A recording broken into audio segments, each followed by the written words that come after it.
What is going on, everybody? How are y'all doing tonight? We have a great show once again for y'all tonight. Now, we have been enjoying less news coverage lately and more just gaming conversation. So we have a lot of that for y'all tonight. Now, a couple of these have been sparked by actual news articles and things going on in gaming. One of them was sparked by a conversation that was had in our Discord earlier. If you're not a member of the Discord, or in the Discord, I mean, you can join that. Hit the link in the description below. That'll take you directly in there, and you can be a part of the weekly conversation as well as the daily ones that go on in there. Also, hit the like button. Thank you for showing up. It means a lot when you hit the like button. It does a lot for the channel. And also, if you are not subscribed yet, please do that. Once again, great show though. We are going to be talking about games that are fun, but. And what I mean by that is earlier today, the good fine folks of the Discord were discussing basically the inability to critique a game on an actionable level. Everybody just kind of, or a lot of people, not everybody, but a lot of people reduce it down to, ooh, that's just not good, or, oh, that's bad. But they never really give like a reasoning as to why. And so we're going to kind of discuss that, and then we're going to talk about what games would have been, that were maybe fun, but would have been great if one or two things would have been fixed. One of the examples I gave in the Discord link was for Outriders. That game came out at launch, had a lot of support. People were really digging it. They were trying to get into it. But one of the big things, even outside of the servers acting up a little bit, was when you went to fire off your guns or your special abilities, like, stuff wouldn't happen. So that was one of the things that the community constantly reached out about, like, hey guys, listen, y'all need to fix this, y'all need to fix this. And it gave the people at People Can Fly actionable intel when the next patch came out, like, hey guys, listen, we fixed it for the Devastator, or we fixed it for the Pyro. And so they were able to kind of go about that. A lot better than what some folks say, where, man, the devs, that's just their freaking job. They should be able to do that. They should be able just to knock it out. They should know what we want as gamers. And granted, People Can Fly did release a broken game. I used a bit of an extreme on that one. But we're going to talk about maybe some others in there. And then Highguard reaction and impressions. Now, before y'all ask, Thrifty, did you play Highguard? Hell no, I didn't play Highguard. That's not my type of game. That's not my jam. That's not my sauce. That's not my bag.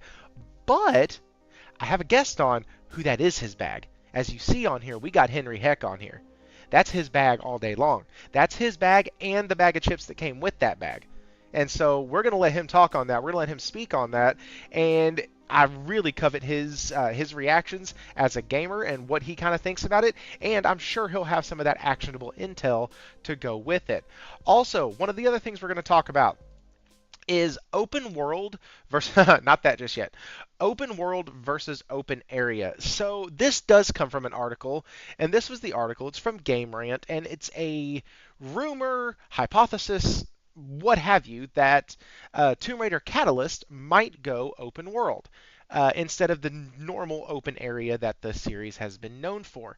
And that just kind of sparked in me. It's a rumor, so that's not like true actionable information, but that sparked in me kind of, one, do we want to see that series go that direction? Or two, and also it sparked in me the conversation of, man, do I like open world better than open area, or do I really dig like the God of War style? Essentially in my brain, it's, do I like the God of War style better, or do I like the Horizon style better? Do I like the Drake's Uncharted better, or do I like the Ghost of Yotai better? And so really kind of broke down to that for me, and really want to have that discussion. I think that's a fun little string to pull, or a thread to pull, as Logic would say. And then the next thing we have is, should critics get rankings? This was also stemmed from an article from the Larian head, Sven Vinky. I think I said that right. I might have said that wrong. But he's the CEO behind Baldur's Gate 3, behind Larian, sorry. And yeah, basically he's deleted it now, but he said that there should be some sort of rating system for critics. And so that's going to be an interesting conversation. And then, as you saw already, I do have some Xbox financials lined up if we just get bored and want to talk about some of that, or we just need a good laugh. I'm not using speculation. I'm using a clip that was actually like from the call itself. And so, as far as I've understood, the clip is from a call, the call itself. I may be completely off in that, and if so, one of y'all will tell me. I know you will. And so, anyways, we may cover that because it does look bad for the Xbox crowd. And with all of that, though, let's get into the show. And to do that, let's welcome in the guest. Also, RPG88, what is up, dude? I see you in there. And let me get Henry on here. Where is it? There we go. Hello, hello, Henry. How are you? What's up, brothers? We would like to borrow some brown sugar. Yeah, yeah, what's up, good people? It's your boy, D-Boy. Henriheck back at it again. Oh, shit. Sorry, I about lost it. That reminded me of Martin Lawrence in Bad Boys. And can I borrow some ginger? You can't do that, man. You got too much bass in your voice. That scare white people. Oh, hey, it's just late. It's just late. That's No, why that's funny. that's my nighttime voice. That's your nighttime voice. Oh, I like it. I like it. All right. Hmm. So how you been doing, man? What you been playing? I've been doing pretty good, man. Been playing some Highguard, of course. I've been also playing a bit of, well, not a bit of. I've been playing Ghost Recon Breakpoint. That's what I've been maining lately, and that's about it. I finished Assassin's Creed Shadows last week, and I was gonna play something smaller, but I just felt like playing a good third person shooter, so I perused the catalog and I noticed that I did start this game. I feel like an hour or two into it previously, Hmm. and I jumped back into it just a foot dip, and I was really liking it. And I was kind of asking myself and wondering why it was that I dropped the game, because it's a dope game. You know, open world, a lot of customization, a lot of weapons you can pick from, a lot of skill trees. It's got a lot that they really packed in, a lot of RPG style mechanics in here. And it also doesn't have the bullet sponginess that the division has. Even though I love the division, but those NPCs can be Hmm. some bullet sponges, and this game don't have it. So. And also you got vehicles in here, which is cool. It's a lot of dope stuff inside this game. But that's pretty much it. And I played a little bit of Splitgate too, here and there with the homies. But yeah, that's it. Okay, okay. Now, you've been playing Highguard as well, correct? Yes, sir. Matter of fact, me and RPG been getting Oh, busy on that high okay. guard the last couple nights. Yeah, we've been enjoying that. Trying to figure that out, and try to see and really give it a real opportunity to win us over, and just really just really check it out. You know what I'm saying? Put some time into it, learn the systems and mechanics and things like that. So, with Highguard, let me ask you a question. Go ahead. So the art seemed very generic to me. It seemed very Hmm. generic. Seemed like I could have typed it in to any AI bot and I could have gotten art that, or at least the character models that looked about like that.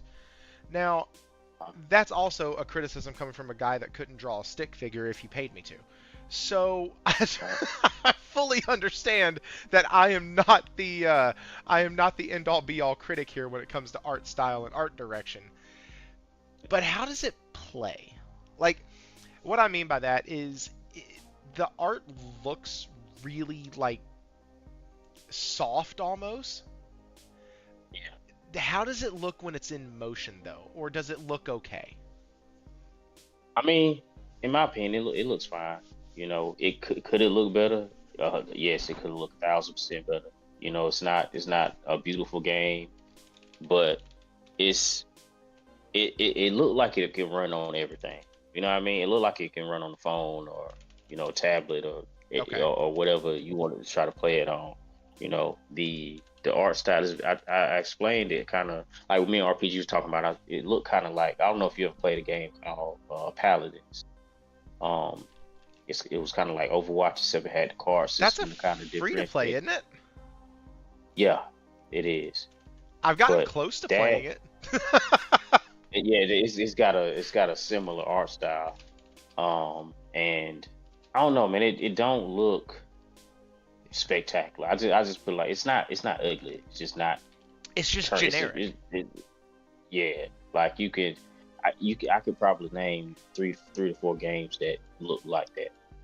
Look Okay. like this game. Um, and some people might chalk it up to it being an Unreal game or whatever. But they, it's just an art style that we've seen plenty of times before. It's not. Okay, so now RPG just said this. He said it's not a buggy mess. So, that's good. I will add a caveat to that. It's not on console. On PC, Okay. it's it's in shambles over there. Yeah. And I was in a couple of streams and of some people who play on PC, and they talk about the issues they come across, and even on the Steam page, like the Steam reviews ain't lying when they talk about like the optimization ain't good. But like on console, like we ain't having those type of problems. Closed system It's just it's versus 35,000 different setups they got to work with. yeah, it's just I don't know because I don't remember the state of in what state Apex launched in, because it's the same guys. It's 60 guys that came from Respawn, formed this studio, and they hired like 40 more people. So those people launched um, Apex, but I can't remember if Apex was buggy at all, because in my mind the game shouldn't have launched messed up on PC. It should have ran, especially with how it looked. Because like I said, it don't look. I mean, it's not a graphically intensive type of game, and even with it being multiplayer, it's not a ton of stuff going on like particle effects and all this kind of stuff to where it would dampen PC performance. So I don't even know what the problem is, but apparently it's gonna be fixed tomorrow. So, Okay. well, they Man, say it's gonna be fixed tomorrow, not apparently, because they can say that it's still not work out. there's a question I want to ask you just for the meme, but I'm gonna hold off. I don't want to lean into the I'm meme with with it. this. No, I'm because cool. it doesn't matter. It really, in the grand scheme of things, it doesn't matter, and it's kicking a horse that's so dead. It's been dead, buried 6 feet Bro, under, and it's turned to nope, you finna pull it. You finna pull up. You finna bring a Concord. nope, You see maybe, what I'm saying? Okay. maybe. All right. I was All just right. I got you. maybe I it got was you. just, but there's no point. There's no point. Because you know what? All right. Here's the deal. Here's why there's no point. The question I was going to ask, and I'll explain why there's no point. The question I was going to ask is it better or not than Concord? That question does not matter at all. No, it's Con- not better than Concord. well, but Concord's not in existence anymore. So Yeah, it's not. that that comparison, if the game makes it more than 2 weeks, yep, it was better than Concord. Like, Nah, bro. like Nah, bro. I just mean, to a degree, I can understand. I can understand that, like but it. having put the amount of time in Concord, I did put in there, and I ain't put nowhere near that amount of time in this game yet, but I That's true. will. It's just the amount of depth that's available here. It's not going to be possible to provide the amount of depth that Concord had, just because Mm, the characters don't have that depth to them. It was so much depth to the characters in Concord to where you could transfer your attributes or abilities to another character, so you could really build out a character how you want it to play. Like, even if you had a tank, you could build it out to maneuver like an assassin type character, something like that. You can't do that here. Now they could add characters as individuals that could do that, but it still wouldn't be able to match that complexity, character to character. But I get what you mean by since Concord died so quick that Well, you and can't then, really sorry, go ahead.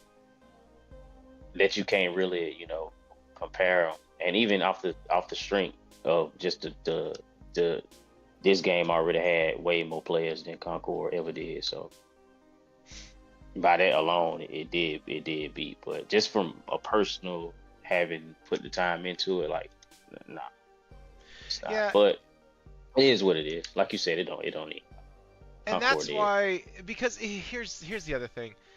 That even mentioning the Ghost of Concord Past, I it almost feels like clickbait from hell. Like, you know what I mean? It almost feels like I'm just trying to say something for a clown bite, or a clown bite, Jesus, pretty much, for a sound bite. And I just, man, ugh. And like Josh said, there's so much nuance to this because Josh even just said it's not a Sony game. It doesn't have the same overhead. And right before that, RPG88 said it will outlive Concord. Well, yeah, it will outlive Concord because it's it's not expected to pull the numbers that that Concord was probably expected to pull or needed to pull to Yeah, and validate its existence. yeah, and then even the guys they did a interview. I think it's called Gaming Biz or something. It's like a more so on the business side of gaming. And they talked about it and they was straight up asked about the expectations. And as far as monetary or player, what they really didn't, because they published it, they published the game themselves, and so they don't have to answer to a big publisher. It's a lot of stuff they don't necessarily have. I mean, of course, they want it to be successful. I'm not gonna say that. Sure. Obviously, you spend 4 games building something. You want, you know what I mean, you want to make a little money at least. But they didn't really. It's like the way they talked about it is it's I don't know, it was weird. It was weird in a way. You know what I mean? And I couldn't even say that it's coped the way they talking about it because at the time the game wasn't even out yet. You know what I'm saying? So it's not like they seen the 90K peak and then after the fact said it. No, they said it like I think the day before the game came out or something. So it's tough. And like, to y'all's point, they probably not expecting what Concord was expected. You know what Yeah. I mean? It's a smaller team. It's their first game as a new studio, and they came off as pretty like nonchalant about it. Like, hey, we're gonna put this out. If it does well, wonderful. If it does not so well, well, we still probably learned a lot. So like, you know what I Yeah, mean? that's pretty much how they kind of. As a matter of fact, I will share. I think I did. I might not have shared it with y'all inside your Discord, but yeah, that's pretty much their attitude, exactly how you just described.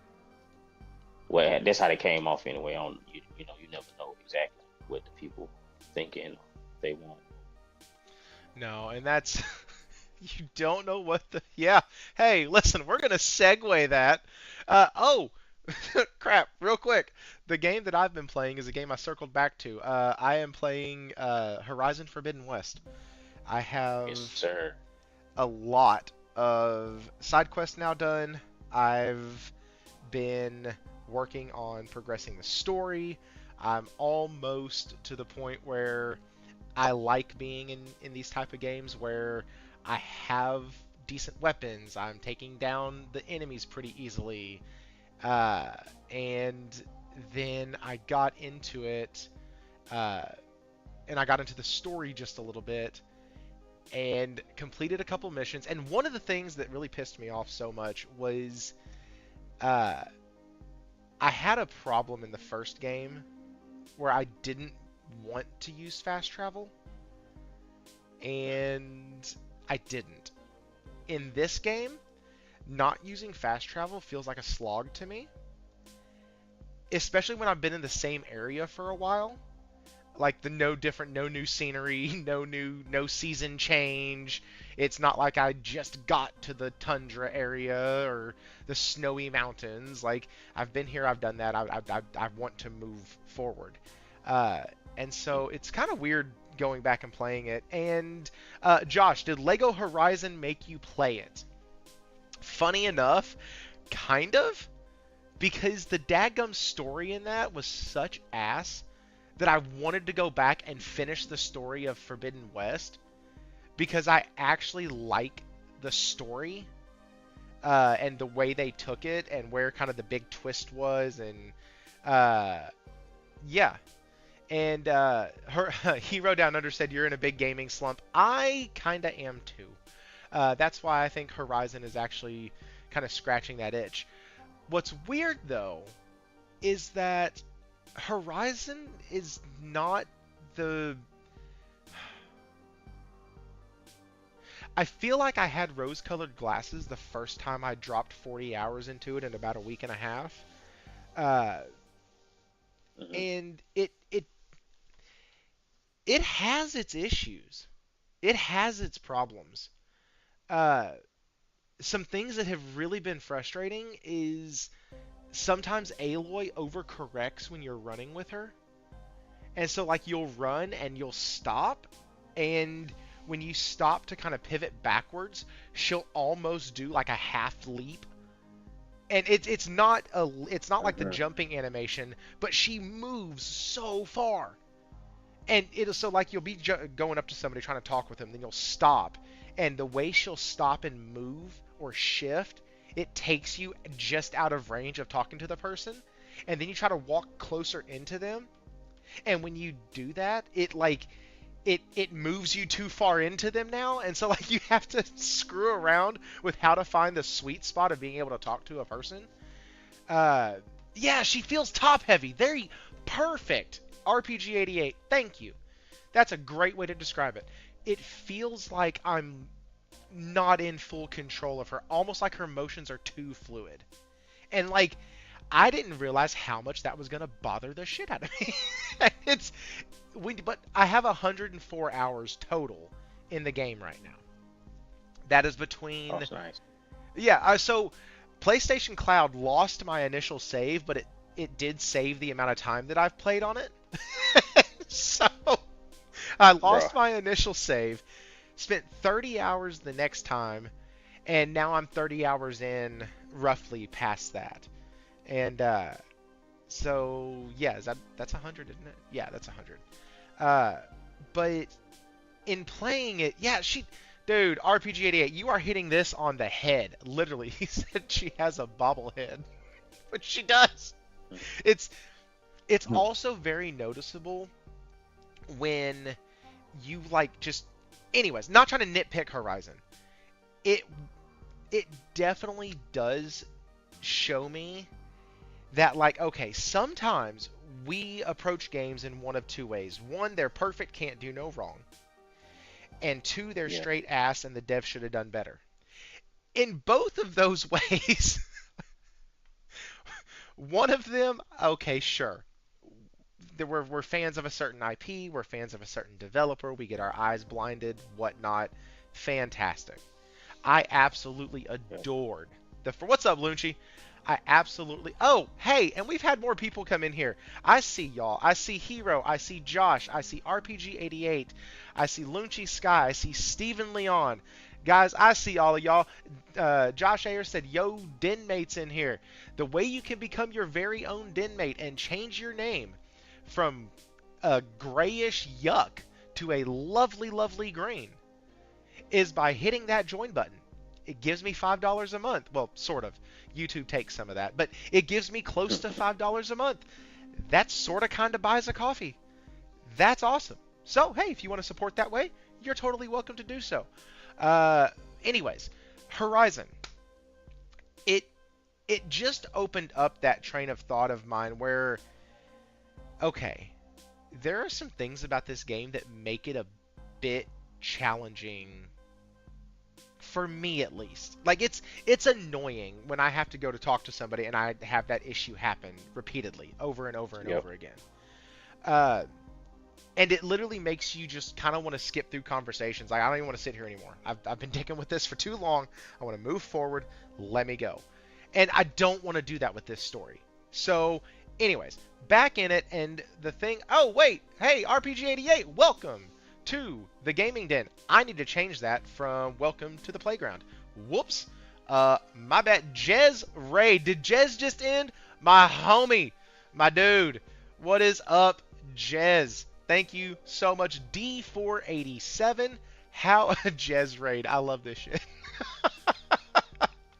Heck yeah. Hey, guys, welcome in. Currently, we are about to get into our next topic for tonight, which is games that are fun, but, and, slash, how do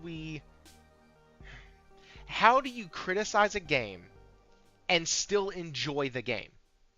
Because I feel like, especially in our little console pockets that we live in, I feel like sometimes people are scared to talk critically about a game, even if they've platted the dang thing, even if they love it, because they're worried about what the community backlash would be. Right? Like, don't talk bad about Elden Ring. The freaking Souls guys will come and they will burn your house down. Like, you can't do it. Don't do it. I don't care if you have 300 hours in the game.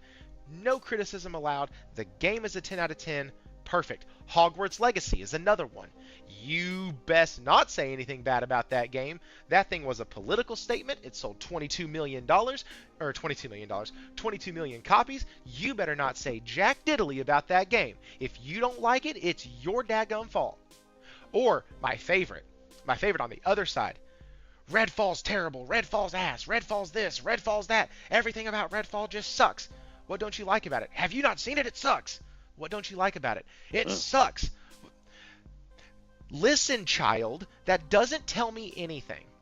I can't tell you how many times I look at my children and they'll be arguing about something. And I'll go, guys, what happened? And my youngest will go, he's being a jerk. That doesn't tell me what happened.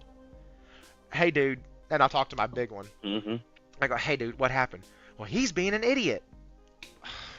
Okay. Once again, you little child, just tell me actually what happened. Tell me in words why you don't like something. If y'all remember, and since Jez sent a lot of y'all over here, oh shoot, D487 with the 10, Jez Raid. Yeah, he promoted you before his closing. Hey, thanks Jez, appreciate it. What's up, Mirko81? Shout out to Jez. Shout out to Jez. So, okay. Train of thought lost. Child, tell me what you want, what you really, really want. Got sidetracked by $10. Damn. That's some about like he was calling him a jerk. Oh, yeah, so yeah, you have to give me a reason. When you look, that's why I really enjoyed Jez's stream. That's what it was. When he broke down Redfall, he pointed out no less than 10 things that were like, man, if they just fixed that, it'd be better. If they just fixed that, it'd be better. If you could shoot these people, they'd be better. If the AI would walk around a table, it would be better. Like, the base game, the art style, the direction, the concept, fine. But the game performed like butt. And he gave like 10 different things that made it perform that way and said, hey, if you fix these things, it's playable. It's fine. That, unfortunately, is not what happens enough. What happens generally is Game X is not in my genre, so Game X already is down the peg in my mind as a game. Then when it comes out and the trailer comes out and you're like, nah, I knew it was going to look like that. Look at that. It looks soft, looks washed out, color scheme is weird. You find anything. It uses cell shading. Like, pick something. It's just not your thing. And so you're down on it already. Mm-hmm. And then it comes out and all the press around it is negative. And then you're like, see, I knew it. I was validated. I knew I didn't like that game. Well, why? Why didn't you like that game? Oh, have you not seen all the trailers and everything? Did you touch it? No. But, okay, now, one thing I'm not going to say is that you have to play every single game to know whether a game is bad or good. That's asinine, and I don't agree with that. If you have 1,000, 1,000,000 players, 500 players, all trying out a game on a weekend, and every damn one of them says, hey, we can't get past the launch screen, that game is probably broken. I don't need to buy it, download it, and not get past the launch screen. Like, so at some level, Jedi Survivor is a great example. I didn't need to buy that to know it was a busted mess at launch. Why? Because there were enough people that bought it that told me, hey, this is a busted mess at launch. So when somebody asked me, hey, have you played the new Jedi Survivor? No, it's a broken mess at launch. Well, how do you know? Because there's a dozen eyewitnesses. Like, sorry, officer. that's how I know, Judge. That's how. Because people who have hands-on experience have told me it sucks. Which is why I asked Henry how Highguard was. Because he has hands-on experience. It's also why when Marathon comes out, you better bet your sweet ass he's going to be right back on here giving me some pointers about Marathon. Because it's in his wheelhouse and he's going to play it. But oftentimes we play a game and all we do, if we don't like it for whatever reason, is go, man, that game sucks. And then we go to Twitter, we go to X, we go to wherever, and you get these really shitty opinions that are turn-based combat is awful. Okay. Why? Like, can you explain the why? And so what that sparked, and I know this is a long intro, I swear to God, I'm sorry, Henry, I'll let you talk for the next 20 minutes. This is a long way to get around saying that it sparked that idea in my head afterwards of like, man, what are some games that we've all played that have been a decent time? Somebody in the comments earlier said that, I can't remember what game we were talking about, but RPG88 said fun with friends, right? So like, fun with friends. That is a tagline that can mean death for a game or the most ultimate cult following ever. Like, because fun with friends got me a World Slayer expansion for Outriders. That's the only thing that got that game an expansion, was because it was fun with friends. What's the other one? What's the one with the little, it went out of Fallout guys. Fall Guys? Fall Guys, that's it. Fallout guys. Fall Guys. That game, the only thing that kept it going was it was fun with friends. That's it.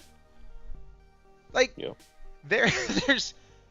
So when you have a death sentence on that type of game, there's usually a couple things in there that if they just changed a couple of them, it would have been a balls to the wall hit. So, with all of that being said, Henry, you're not the problem. Most people in the chat are not the problem. Most folks who are going to watch this are probably not the problem.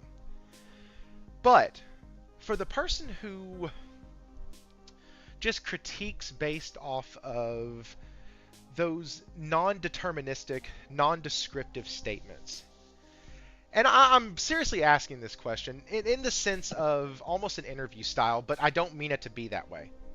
Or a self-help style, but I don't mean it to be that way. What are some things that you look for when you're doing your... Let's say you're doing a brief review on a game, okay? What are some things that you kind of look for when you're doing your review besides, ooh, the graphics look good? Cool.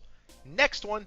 Like, what are some of those things you look to, especially if you like the game? Like, you love the game, you think it's great, but it has a few things.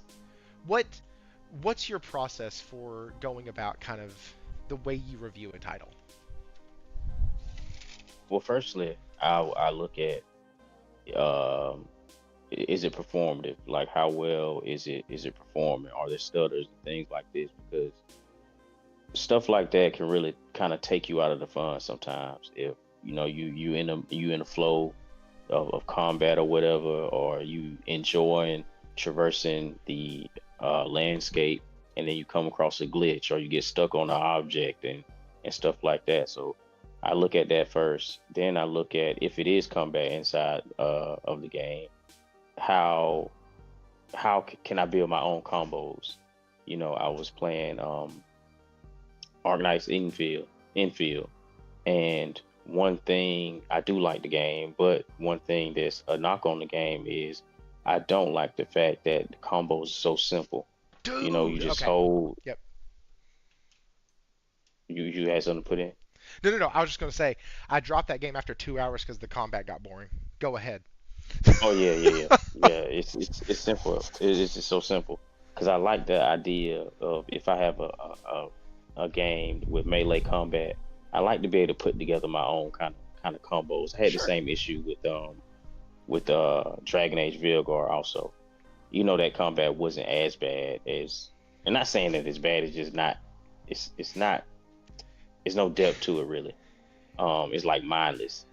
Because I like to be able Yeah. to like put together like a light into a charge heavy, or a light heavy charge heavy, and stuff like that, just to keep it interesting and cause different combo strings. And so I'll look at that. I also look at I like in-game music. I look at that. I look at how boss fights are structures. If there are boss fights in the game, I cannot stand. I can't stand bosses with phases. It's super annoying to me. You know what I mean? Because it's like I put in all this work to kill you. You come back and I've used all my health, and I'm gonna die for sure. So I'm gonna have to come in next time and just keep battling with you. And it just really depend on the game, because different like Metroidvanias don't offer the same thing if of like an action adventure or open world type of game. But like I look at the performance, I look at the combat, I look at you know the music, I look at the writing, I look at how the personality of the main character, because you know that can be annoying. And if you got an annoying main character, that can also cause a person to kind of just skip through the cutscene, because at that point you're probably just playing for either the action, and you're not really connecting with the main character and experiencing the story through them. And that's how it should be. You would want to be attached to the main character and experience the story and the journey through that individual. And but bad writing can make you not want to do that. It can kind of take you out of the experience. But yeah, those are the things I look at. I don't even though I don't really do reviews. I'll just point out like things I do like or things I don't like when it comes to like single player stuff. I don't really look at a single player experience as something that I would provide like actionable feedback on. Okay. I kind of take it for what it is, and if I enjoy it, I enjoy it, and if I don't, then I don't. Because generally, generally, when you get the product, when you get that game, it is what it is. Aside from like glitches and bugs and stuff like that, because they'll patch that and fix that. And uh, I take that back, because Echoes of the End, they did change some stuff. Now that I think about it, and that was one of those games that I did enjoy. That started off rough. Hmm. It's a lot of rough stuff on it, but I stuck it out and I ended up finishing the game and enjoying it. But yeah, that's pretty much my process when it come down to Okay. Now, looking at issues or problems. when you're when you are playing these games, right, and you're looking at these titles and you're going through, is there so like for me, I've talked about before, and Will and I have kind of had this conversation about kind of how we like what kind of weighs more for us. And I think I've asked that question improperly before. Because like you said, it depends on the title. If your studio is coming out touting amazing graphics and rendering lifelike structures and all this stuff, and you give me something that looks like Candy Crush, I'm probably going to look at you funny. I'm going to be like, hey guys, Hmm. you didn't deliver. But if you give me a game like Bastion, and it's more artsy and cutesy on the drawings and the hand-drawn work and all that, I will be way more than likely to go, hey, that looks clean. They did a good job. it's bright. The colors, it becomes more about color scheme at that point, and the use of compare or the use of contrast, and like how everything kind of blends in together. Can I see everything well? Did they do a good job of distinguishing different bits and pieces? There's a game coming out soon that I think is coming out late this year that I don't think I'm going to be playing. Not because I don't want to. It actually looks like a really cool concept. It's the Metroidvania where you're traveling through books and like you're in this big Uh, massive library, but it's all like red and brown, and it's different shades of red and brown. And like when I I was think I watching know the what you're talking about, but I forgot the name of it. dude, I did too, and I cannot for the life of me, even during the trailer, really follow along with the main character. So like I'm sitting here going, there is no way in hell I'm able to play this game. Like just not. But I'm gonna, if I did play that, I would grade that game differently on graphics than I would Uncharted 7. Like it's just, Hmm. it'd just be different. So is there is there a like if you're playing and the performance is bad, but the story is good, or the story is mid to bad, but man, the action, the combat, the gameplay loop, what have you, is just Hmm. lights out, so you stick with it. Like, kind of, what's your threshold? Can it be? Is it like, okay, the music can be rough, the gameplay can be rough, but man, that graphics and the story, it's on point. The art style is amazing, the story's phenomenal, and so I'm gonna stick with it. Or is it like you want three things? Now I know you stick with games quite a bit. You played Echoes of the Yeah. you played Echoes. I can't remember if it's Echoes of the End or not. I know Unknown Nine Awakening. Unknown Nine Awakening. Yeah. God, I Yeah, bro. didn't. I don't know what it is, bro. Cause like before PS5 generation, I used to only play it. Like if it wasn't a shooter, a multiplayer shooter, I'm not playing it. You know what I'm saying? But then, like as I opened up and started trying more stuff, I realized I'm super open to just checking the game out and experiencing it. And if it's Okay. bad, it's bad. If it's, you know what I mean? It's rare that I'll drop a game. I think, matter of fact, Blaze of Fire is probably the only game I just straight up dropped because I just was not having fun. And Really? and yeah, and so in my opinion, I don't believe in really like if you're not having fun, just put that joint down. You know what I'm Sure. saying? These other games I stuck with just because there was some fun there to be had. It was something there that I enjoyed, like Unknown Nine Awakening. I like stealth. You can do a lot of stealth in that game, and I thought the powers were cool. So to me, that was enough to keep playing. You know what I'm saying? And Echoes of the End. I like the combat. I I like the character. I end up liking the character more than I thought I would, and I was also interested in the journey. It's a double A game through and through, and it did have like combat issues, but I was able to become competent enough in the combat to where it really wasn't a problem to me, even though I understood that it was a problem. Like the parry window was cooked, you know what I'm saying? So my way of getting around it was just don't parry, just dodge everything. You know what I'm saying? And then eventually, when they Hmm. did fix it, it was so easy to parry. It was almost too easy to be honest with you. But if I see, especially if I pay for a game, it's Yep. something there. It's something there that interests me in the first place. And whatever that thing was, if I can find it and like hold on to it for the duration of the time I'm playing it, then I'll stick it out. And a lot of the times it end up being a decent game. You know what I'm saying?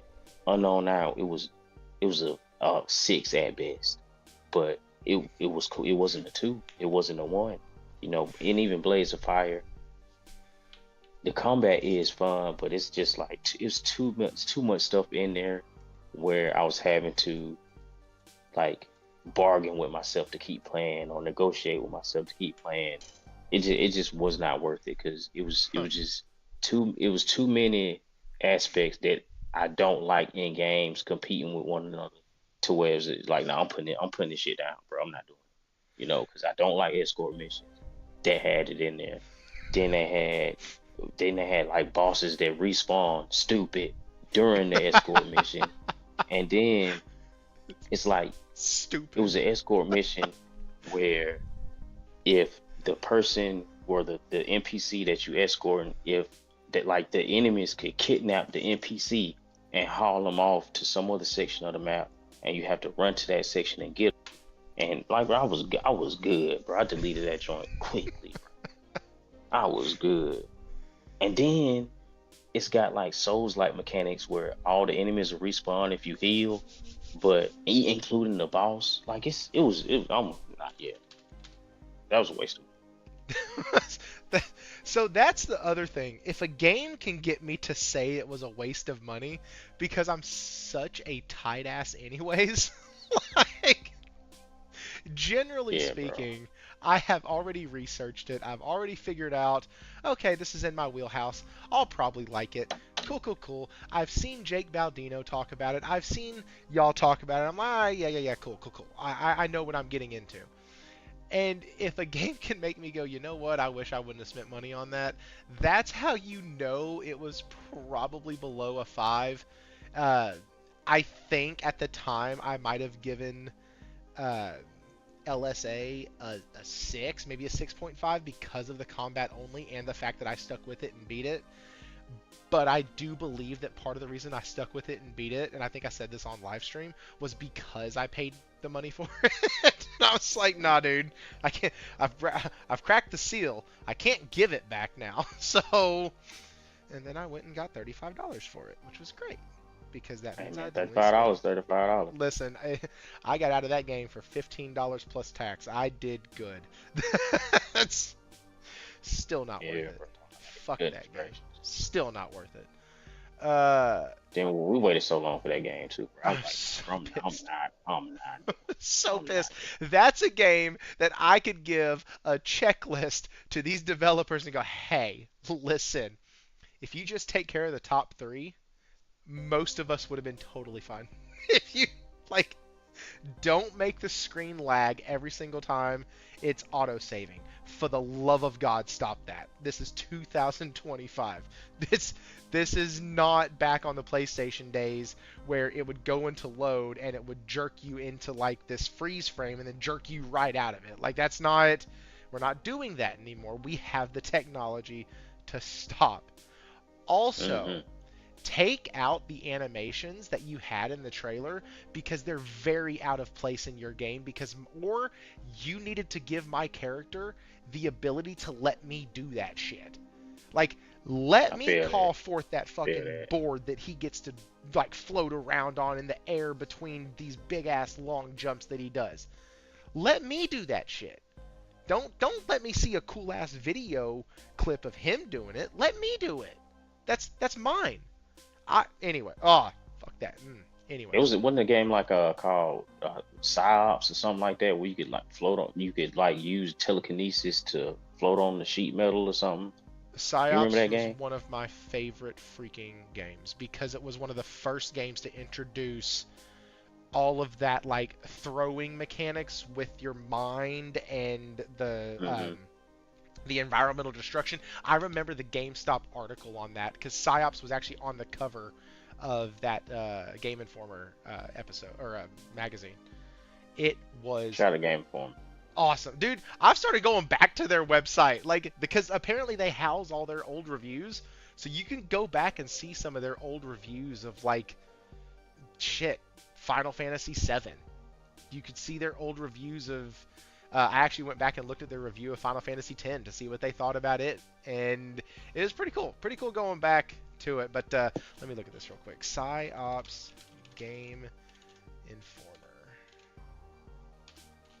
cover. I'm glad they came back. They send my magazines late as hell, but hey, I get them. Oh man, I think I was misremembering. He wasn't on the cover of Game Informer. What was it on? Because I read about it first in a Oh magazine. man, Yeah, I'm a fake. I'm a phony. I'm a fraud. I'm an insider uh, that doesn't have any maybe inside it was information. Electronic Gaming Monthly or something. maybe, but man, the cover too. Or tips and tricks. The freaking cover, man, with like half of his eye with the lightning and the oh, it was Mm-hmm. so good. It was a cover shooter. It was so good. Freaking love that Mm-hmm. game. That's why. Yeah, that game So was cool. I did not play Control because the only thing I knew about Control was that it was in the Alan Wake universe, and I was like, I didn't like Alan Wake. I don't like horror games. I'm not gonna play it. Well, one day it was on sale for like next to nothing, and I grabbed it, and I was like, oh, this is Psyops but with a female. Mm. Cool. I was Yeah, hooked from I there. gotta start that up myself. It's I so was good. I was meaning to start it up after Assassin's Creed, but I was just feeling feeling in a specific mood, so I figured I'd quench my thirst, and then I'll get back to when I get back to I'll get to Control. Yeah, so Josh, yes, it was on PS Plus, but I had bought it and beat it before it was on PS Plus, and because the PS Plus version gave me the ultimate, which allowed me to do all the different sliders. And you can make it to where you took no damage. Do you know how fun it is to float around and just fuck with people when you take no damage? It's great. Oh, they gave you that God mode. Oh, that game was so fun. And listen, you ain't nothing like taking a character and having them ragdoll while you're just telekinetically throwing them. It's really cool. It's like, don't sleep on just going in and having a ton of fun and setting all the sliders in that game into your favor because it's really fun as hell. Like, if you ain't never done it, you should try it. It's great.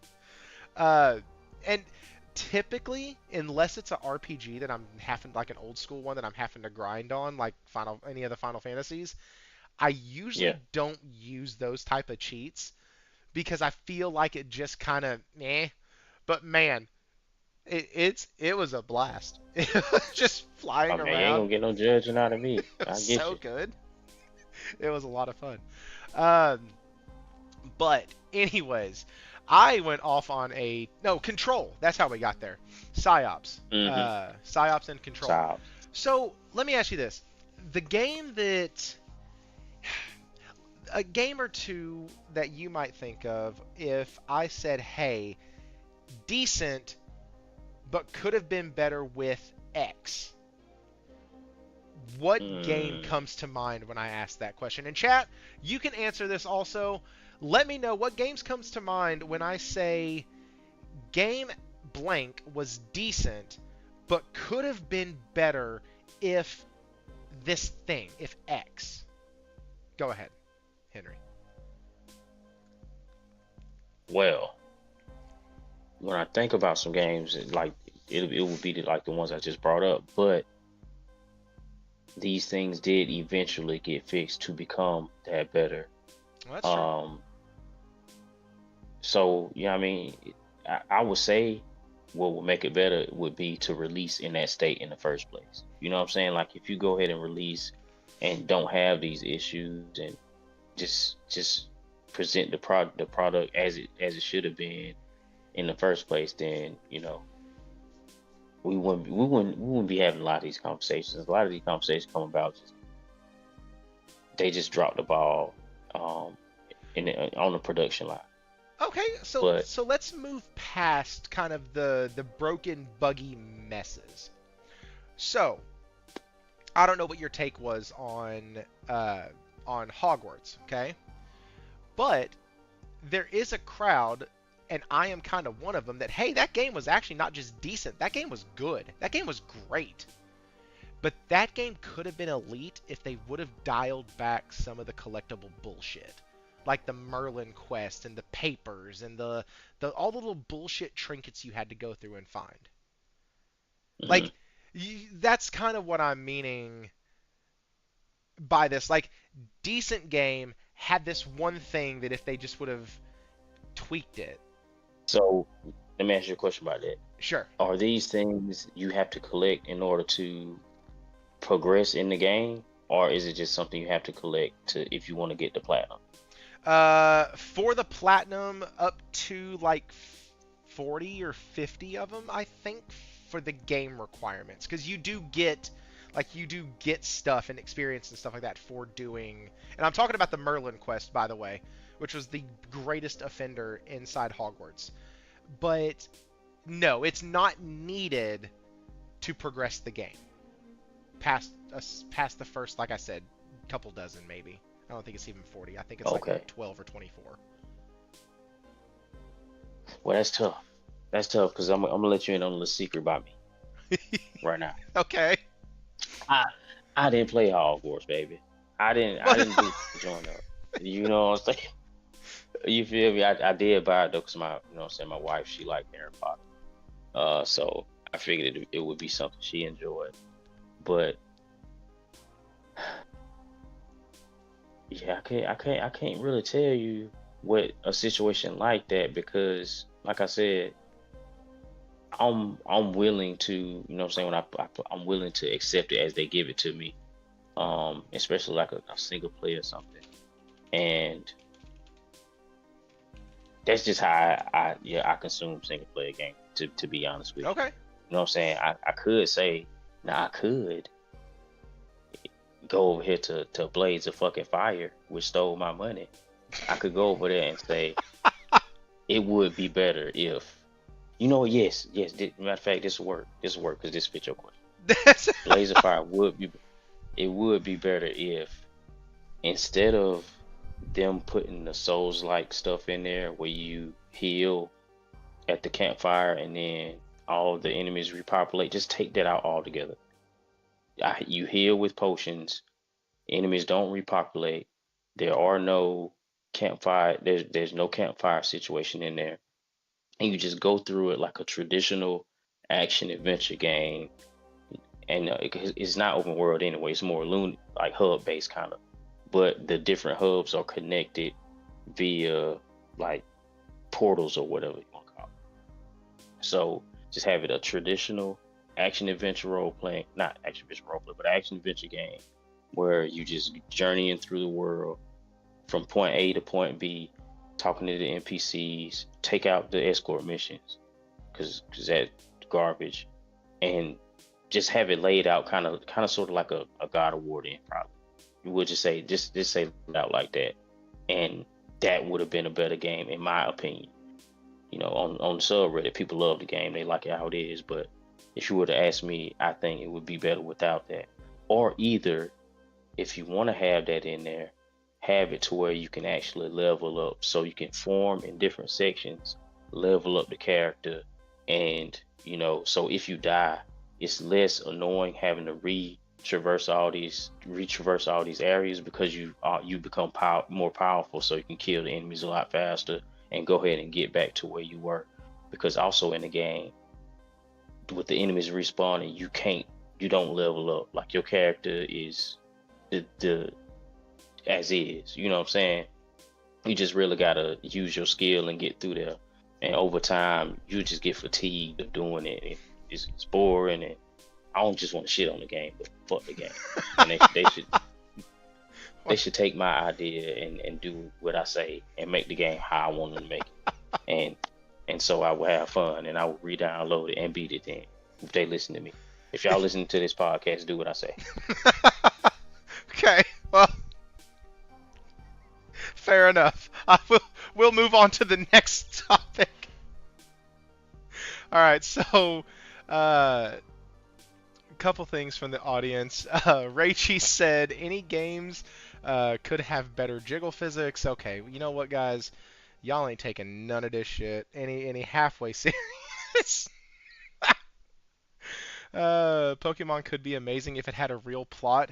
Pokemon could be amazing if Nintendo allowed Game Freak to make a game. Like, did y'all see the trailer for their new shit? Like, Yep. hang on.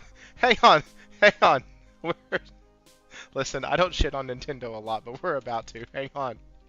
Because this is crazy. What the heck is the name of their new game? Beast of Reincarnation. So what reincarnation? Beast of Reincarnation. Thank you. Okay, so wait a second. Because y'all ain't ready for this shit. Here we go. Let's get through all the ads, and y'all get to see this. Maybe. Oh man, I hadn't seen an ad in centuries. Well, it's the blocker is trying its best. I don't give YouTube for something that should be free. I don't give them money. All right. Hey man, I ain't mad at it.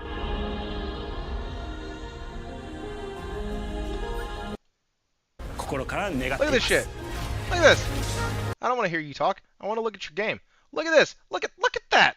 Look at how gorgeous that is. Look at how pretty that is. Look at those colors. Not him. Not him. Don't look at him. Don't look at him. No, let's bring it back over here. Look at this. Look at how good that looks. Is it quadruple A? No.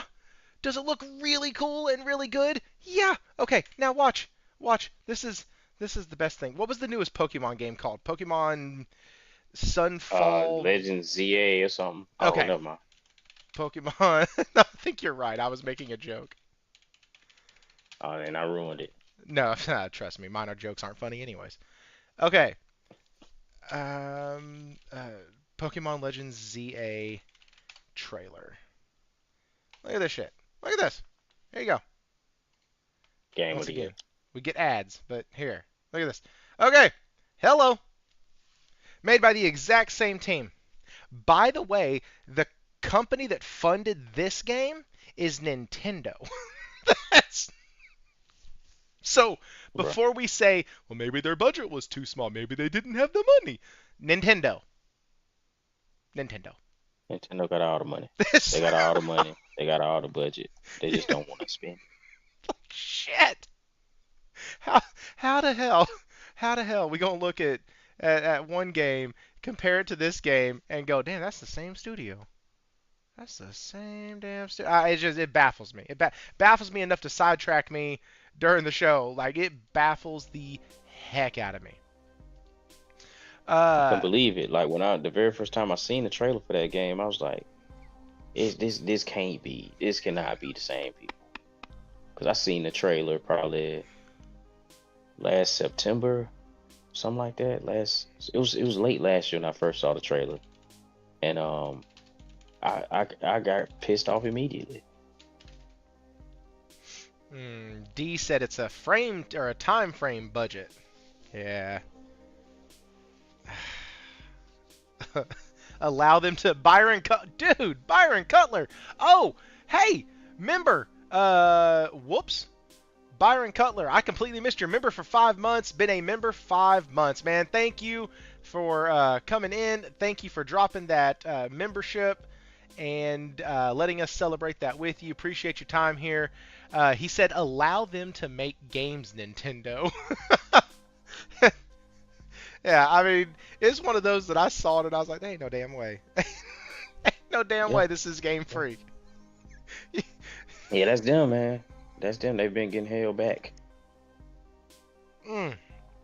Man, and I thought the devs for the Series S got held back. Oh, ba-da-doom. Sorry, bad joke. Game Okay. Freak. Game Freak got the shaft, bro. Game. Game Freak got hit hard. There's like, what happened? Oh, guys, don't worry. We can make games. We promise. They look good. Pokemon games are just like every 2 to 3 years. The Pokemon Company. Yeah. So, okay. On to kind of the next topic for tonight. So, open world versus open area. Now, I know the easiest way to talk about this is go, well, it's video game dependent. I get that. I understand that. Yes, and amen. 100%. Now, if we would like to move past that statement and actually kind of talk about what we like more than the other in just a general sense, that's where I'm kind of wanting to take this, because 100% an open world Battlefield 6, I don't think I want that. I don't think that'd be a good idea. An open area Spider-Man, probably wouldn't want that either. I wouldn't want a web swing in a closed off area. But this is a, generally speaking, What do you like best? And then, Henry, have you played Tomb Raider before? Centuries ago on the old trusty Sega Saturn. Oh, wow. Oh, damn. So centuries ago. Okay. Yeah, centuries ago. What is the most? Well, did you play Yotai? Negative Ghost Rider. Tsushima. Yes. Okay. Please. Cool. We can. I was trying to find frame of reference for an open world game that I like for a game title that I knew for a fact was 100% open world versus maybe one that wasn't. So like, because I do want to talk about some of the specifics because when you get into a game like Tsushima, I don't Hmm. know if I could picture that game ever being just open area where it's more Yeah. like a God of War style. Yeah, I don't think it would work the same if it worked. Well, I don't say work the same. I don't think it would have the same allure if it was, you know, closed, not closed, but hub based or open area style. Um, but oh, did you finish your question? Uh-huh. Yeah, this is more of a Okay. conversation. So yeah, you're good. Okay, right on. So yeah, I mean personally, I prefer your hub based or open area. I feel like as- aside from certain developers, I feel like you can fit in more detail, you can fit in more character and story, and it's you can go more in depth with the characters. I feel like it might not be true, but this is how I feel about it. And I'm enjoying more. I won't say constricted, but more streamlined experiences, and they hold my attention a lot better. Um, it's just a lot more fun in my opinion. Not saying that open world games are worse. I'm playing one right now and it's fun. It's just I just feel like it's more. I like the direction more in your more hub based game, even like Destiny, which I put a ton of time into. That's open area, and the it's just the story that they were able to tell with it. I just like it a lot better. I can't really explain why. I just enjoyed it, and it's not long and drawn out, and I feel like it respect my time a lot more. You know what I mean? Um, and whereas I feel like an open world type of game is just like a sandbox, and you can do whatever, like ADHD fuel and things like that, to where it's a bunch of stuff you can do, but don't none it's like it don't none of it really matter as much. It's like a bunch of little stuff you can do, look like a lot of little time waster type things. Instead, that'll, in case you get bored with the main story, you can go do this. What I feel like, since hub like open area games, they don't have that to lean on. So that main story it gotta really grip you, and they really gotta do a good job of crafting that to keep you enthralled and involved with the story they telling, and the combat and all the things that go into a game. There's no real distractions inside of that, whereas in open world games there's a lot more distractions and things that can pull you off the beaten path, and and stuff like that. That's how I feel about it. Yeah, I've noticed that a good open area game, that like open area done well, right? Like, yeah, that's the best way I can put it. Open area that's done well almost to me feels more immersive than Hmm. an open world game.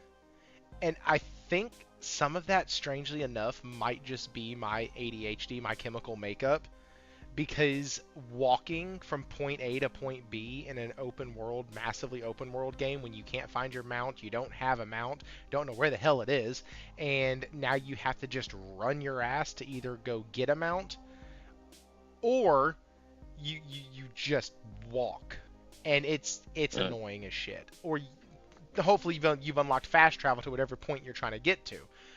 But in an open area game, you don't really need fast travel. Like, if you if you miss a spot, you pretty much go just 5 minutes back the other direction and you're right there.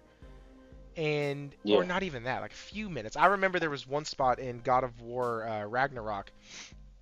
I kept getting turned around because when you walk into this area, uh, you use a weapon or something, and it like changes the foliage around you to reveal a different path. Well, if you don't pay really, really good attention to what's happening while you're using that item, you don't realize anything has changed, and all you see is that, hey, your front is now your back, and your back is now your front, and you turn the fuck around, and you go right outside, and you're right back to where you were.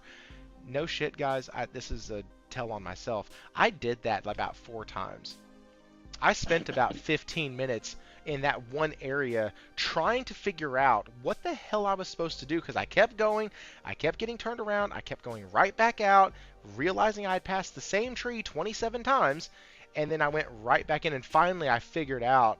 I actually recorded what had happened, and then I went back and watched the recording so I could see where I fucked up.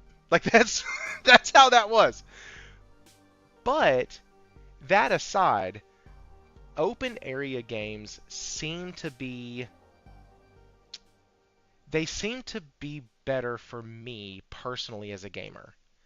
They keep me engaged a little bit better because you you complete an area, and that's very important when I say it that way. You complete an area and then you move on to a new area within the same story. I don't have to traverse the old area again until maybe later when I revisit it during a different season. That to me helps with like keeping me. It's like a book, okay? If a book Hmm. has 50-page chapters, fuck it, I'm done. You will never keep me engaged at all. 10 to 20-page chapters, dude, I'll breeze through those things so quick because it's the progression. It's the constant like, oh, I'm progressing. I'm moving forward. I'm seeing the next number. It's one of the reasons why I like Hmm. looking at percentage completed. Uh, like when you talk about percentage completed on games, I love that you can check that on PlayStation because You it know what? Now that you say that, I agree. Yeah, that's how I feel. I feel like I'm actually progressing. I yeah, feel like in the open world, you progressing. You obviously progressing in the open world, but sure. it feel more powerful inside a linear type of experience. You know what I mean? It's got more impact to it, in my opinion, than in the open world. It's just I don't know, man. And I don't hate open world. You know what I'm saying? Now, I'm not gonna say I don't hate them. I enjoy them. I love them. It's just this is just what I prefer. I prefer a good linear hub based type situation. Yeah. For that very reason, you put that together wonderfully, man. I wish I could do it. it's it's it, so when I get into these gaming slumps, I start trying to figure out what's wrong with me as a gamer, or better yet, what game I need to play to pull me back in. And a lot Hmm. of times it is those linear games. I think that's why I think that's what appealed to me so much about Final Fantasy X was it was almost go from point A to point B. That's all you had to do. And then enjoy the Hmm. story. Go from point A to point B, enjoy the story, enjoy the combat, have a blast, meet all the characters, have a fun time, and until like you get the until you get uh, Brother and Sid, you don't really have an airship. And so like you can't just go anywhere you want. And even when you get the airship, you just get to point and click on a map and then it takes you Hmm. to that destination. So like it's 100% a linear title. And it has some big open areas like the calm lands and things like that, but for the most part, it's ridges and ravines and mountainsides and stuff like that. And it makes the progression feel so much more enjoyable, at least to me. And mind you, I have beaten open world games. I've platinumed 2 open world games, And which for me, hey guys, you might be thinking platinum 2. That's a big fucking deal for me. Okay, I have 4 total bro. platinums. I applaud you on that because I'm not about to platinum nothing. You crazy? I'm not finna go collect 1,000 of any item. I'm not finna beat no game twice. I'm not finna do none of that, bro. I'm cool. I'm cool. I commend you on that. I really do. I got two. I got 2 platinums. I got a platinum. No, I got 3. I got platinum in Tales of Iron 1, Tales of Iron 2, and Wonder Stop, the tea making game. And they give you that platinum just for beating the game. That's the only thing I got. Oh. Hey, listen, that's almost how the platinum was in Astrobot. They gave you that shit just for beating the game. Just being honest, like if I could get the platinum, anybody can get the platinum. Like that's same thing with Spider-Man 2, because that's a second platinum I have. That's one of my 2 open world platinums. And yeah, that game also, you you could really just go through the game, beat the game. You can collect all the stuff you need by the time the game is over, and you don't really have to go out of your way. I think one night, Will and I spent about an hour and a half collecting all the little spider bugs, and that was it. We were both done. That was the last quest that him and I both had. No. Sorry. I had to complete the flying with the websuit, or with the wingsuit, from basically one end of New York to the other. He had done that earlier in the day, and so he was collecting the bugs while I was flying from one end to the other. And like that's it. But if you didn't even know that that was a requirement, there's a good chance that you did that just while playing the game, because that flight mechanic is pretty fun. So I think that's a good. See, that's one thing about trophies, right? I think if you design a trophy in a way that a person will just organically pop it, then I think that's good trophy design. I cannot stand the idea of, especially if they do stuff like, let's say, they lock the hardest difficulty behind beating the game once. So you got to beat the game once to unlock the hardest difficulty, and then beat it on that to get. I think that's stupid, especially if you don't have things like, especially if you don't have a like an alternate ending or something like that. You know what I'm saying? You beating it over again on a harder difficulty to see the same ending again just for a trophy. Like, come on, bro, what we doing? Oh, wow. What are we man. doing? I'll collect this one random object 100 times. Like, nah, I'm not doing that. I'm not doing it. It's like trophy hunting to me feel like busy work, and I cannot stand busy work.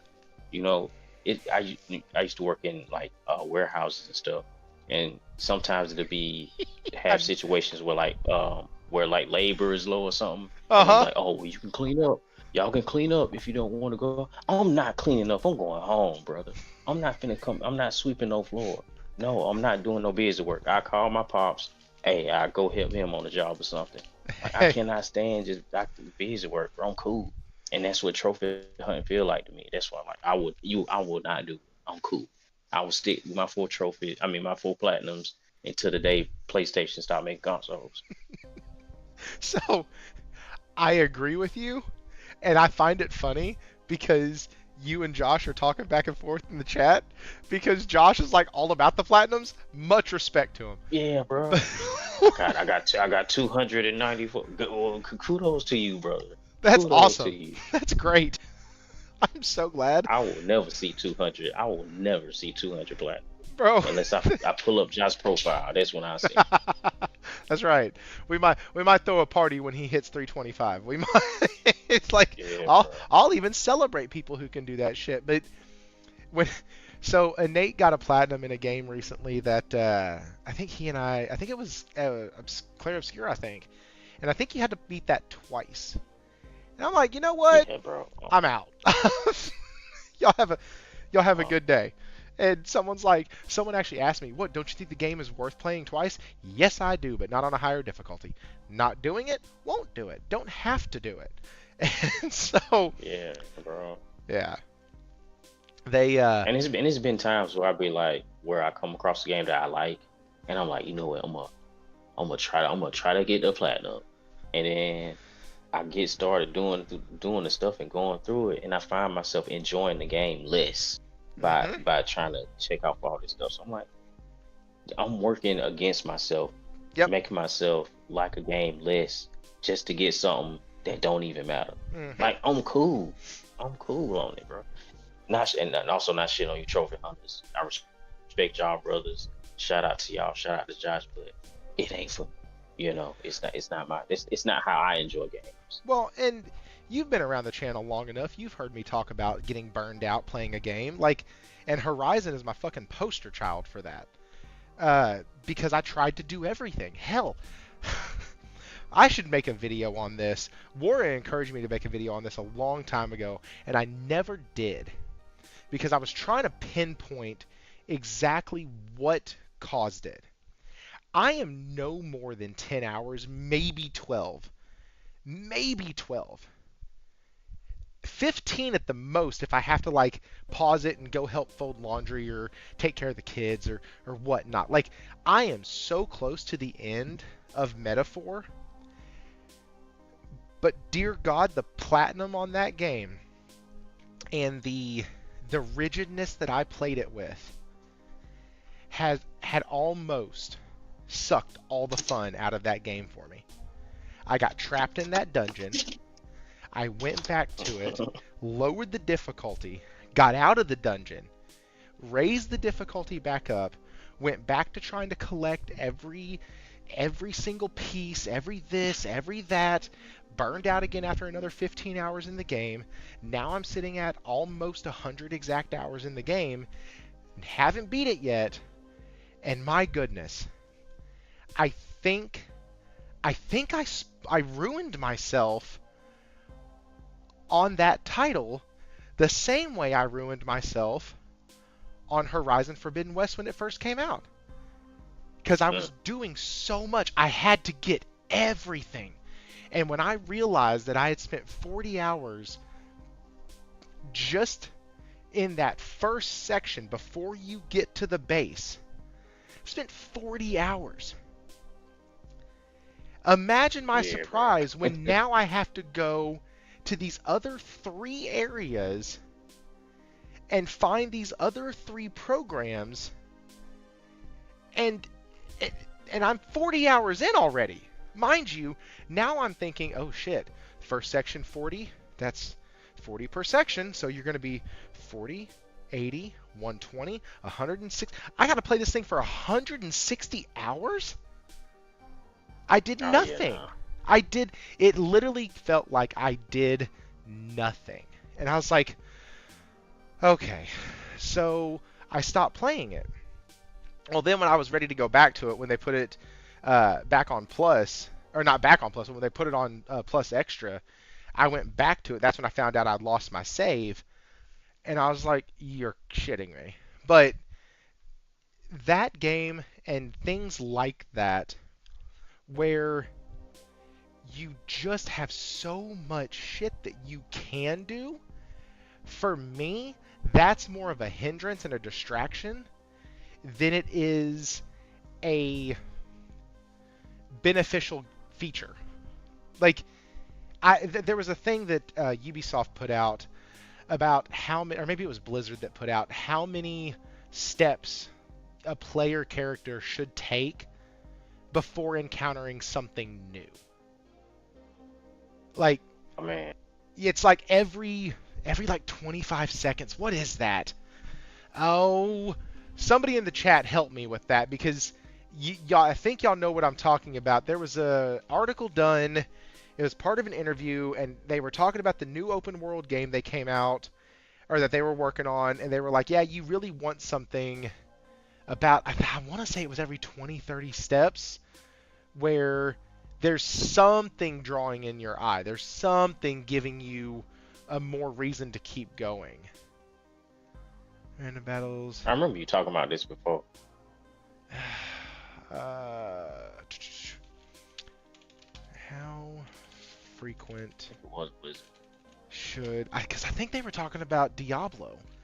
How frequent Yeah, should... I think it was Blizzard. Item.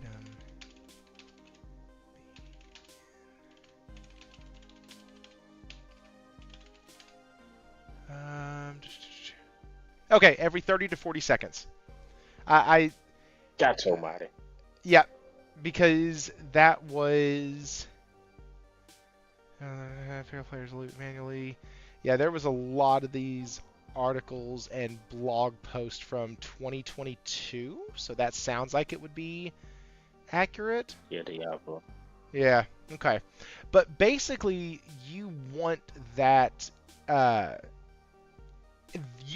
hit for open world players. They want to constantly keep you coming back, coming back, coming back. And it's actually okay. So funny enough, it's something called the 40-second rule is what it is. And somebody said having a bunch of open world junk is going to get tedious real fast. Yeah, if you only knew. But like, Yeah, dude. uh, Yeah, dude. and so like that detracts me. And so once again, the way I've been playing Horizon is just now I'm like side missions, stuff I kill along the way, and main story missions. I have foregone the collectibles. I have foregone the little fucking metal flowers that I still can't open yet that I keep finding everywhere on the fucking map with a damn question mark. Guess what? Found it. Thank you. Can't do anything with it. Appreciate you. It's annoying as hell. Anyways, games. I'm trying to transition here. Games that have that one fatal flaw that if they just would have fixed it would have been great. Would have had amazing launch. Cyberpunk 2077. Shit came out broken, buggy, busted up and bleeding. Terrible. If it would have been moderately stable, let me rephrase that. If it would have been a solid 30 FPS and the 60 FPS mode was the shitty one and that was it, I think that game, because of everything else that it did right, storytelling, character building, RPG elements, all of it, I think people would have been fine. I think that game doesn't have any of the problems it did. Like, it would have been golden. If you would have had another option. You know what I'm saying? You wouldn't have had to just be subjected with just that. You know what I mean? Would just bend over and take it. Yeah, you could have been like, yeah, I would like to play it in this, but I can't, so I'll settle for this. Right. And then if that was a solid experience, then people would have been all right, especially like the year it came out. Oh yeah, well because a smooth buttery 30 is better than a choppy 60 any day of the week. Like, yeah, bro, it just is. And so, and then with open world, that's where we were with open world versus open area. I had to pull us back. I had to go back a topic to get us back here. There's yeah, I'm searching. Oh man. Yeah, no. Who said that? Yeah, no. I'm searching 40-second rule. Yeah. So let me come over here. It was in a Luke Stevens video, if that helps. Shout out to Luke Stevens. Back from 2017. That's where the AI overview gave me the 30-second clip from, where he's talking about it. In relation to The Witcher is kind of where he was speaking, which was CDPR. Oh, so CDPR. Shout out to CDPR too. They're doing some good things over there. Some big things. I'm ready to see if they can release a game like fully working at launch. I don't even need bug free. See, now you asking too much. Just fully working at launch. Game. Now you want it fully working at launch. Come on now. What's up, Jez? Hey, thanks for the shout out, man. Appreciate it. We had folks come in and hang out with us. So yeah, I appreciate that, man. Thanks for the shout out. There he is. So hard to find the origin versus the viral articles promoting it. Yeah. So that's what There were like 3 articles or 4 articles that it pulled from, plus the video that Stevens pulls from. But like, it makes sense. It also makes sense because in Horizon, they didn't follow that rule. So sometimes traveling from one location to another, like when you're going from the top right of the map where there's like this cave and cavern you have to go to, all the way over to the snowfields, yeah, you better have a fucking mount, and or you better be able to fast travel, because that is no less than 10 minutes of your life wasted running if you do not have a mount. Ask me how I know. Because you've been there. Because I've been there and done that shit. So, all of that to say, they're thinking about taking Tomb Raider Catalyst in an open world direction as opposed to its open area that it has been. I am against that in the same way that I would be against, and somebody else mentioned it in chat earlier, in the same way that I would be against GTA going from open world to open area. That's not what the player base knows. That's not what they want. And that's not what's going to sell your game. At least in my opinion. Like, sometimes, and now granted, I'm not a developer, and we talked earlier about this whole idea of, hey, devs, just do better, is not something that's beneficial to anybody inside the conversation. So I get that. But listen, developers have to stop taking these IPs that are established and fucking with them. Like, all you have to do is, and it's the same developer too. That's what bothers me. It's not like it's not Crystal Dynamics. If it was somebody else doing it, like, just, if Arch Enemy Games, I don't even know if that's a real game studio. It should be if it's not. That's a cool name. If Arch Enemy Games is making the new Tomb Raider game and they want to put their stamp on it and say, hey, we are different from Crystal Dynamics. We are different in the way we approach our games. We're different in what we've delivered, and we want to make a stance. Hell yes, 1,000 times. Go open world. It'd be a big splash. It'd be a big change, and it would be something to set you apart definitively from the titles that came before. But if you're the same studio, you're trying to revive the franchise. You're trying to have a hit after, truth be told, a couple different failures. Like, yeah, that also don't help that case either. You know what I mean? Like, maybe if everything else worked out well, you know, they'll be able to do something like that, and people will be more open to it. But you're only as good as your last outing. You know what I mean? So if your last outing wasn't the best, people gonna be a little more apprehensive about what you about to present. You know what I'm saying? But if you just hit a home run, people are like, hell yeah, do that. You know what I'm saying? Yep. I'm with it. You know? Yeah. Or either, you know, it would have to be a large amount of time in between you know, the last one and this one, you know, like 20 years or something. Right. I mean, it's been 12. Hey man, eight more to go. They got 8 more to go. Eight more to go. Yeah, that's true, because I still remember, and the games are still extremely playable. So, like, it's not like somebody can go, well, yeah, the last ones were open area, but look at them. They didn't really look that good. They weren't that stable. They didn't, blah, blah. No. I seen you, I watched you stream one of them on Christmas or something, wasn't it? Yeah, it was over that Christmas weekend. Yeah. Mm-hmm. Yeah, it wasn't looking terrible. It wasn't looking bad.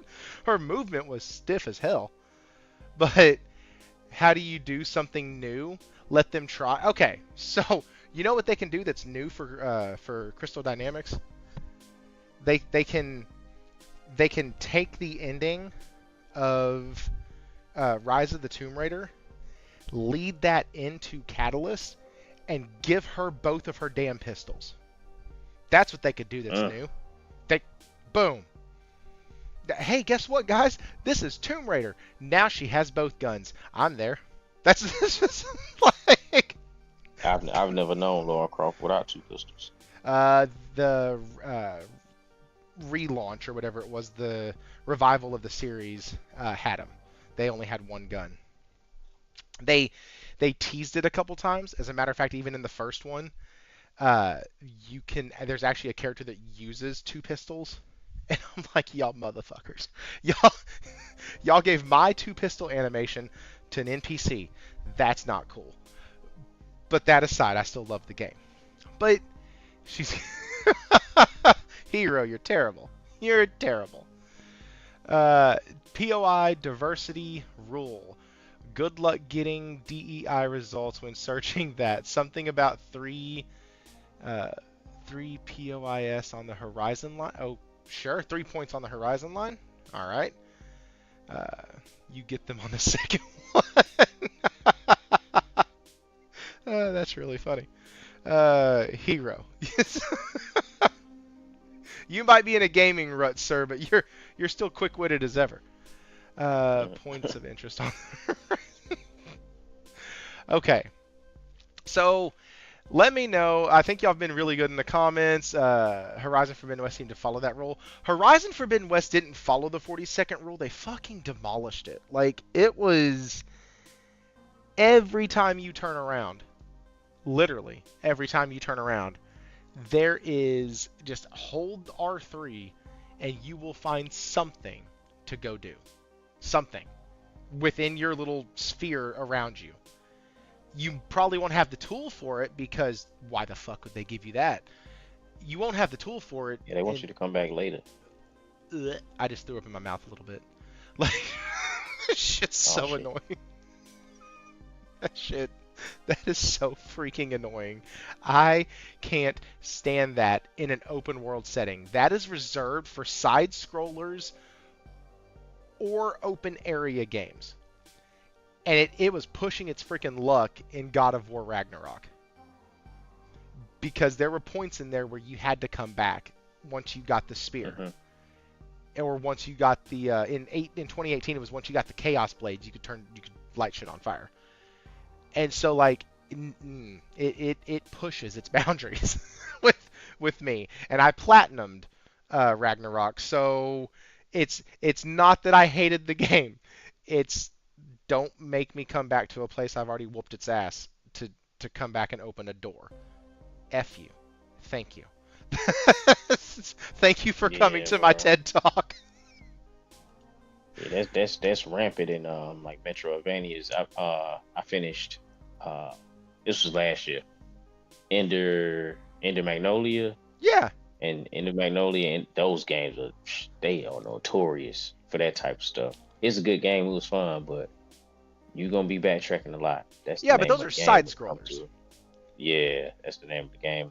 Yeah, so like side scrollers. There are some action adventure games that do it, but it's more like your old school traditional type of action adventure, not the new school type of everything is open world.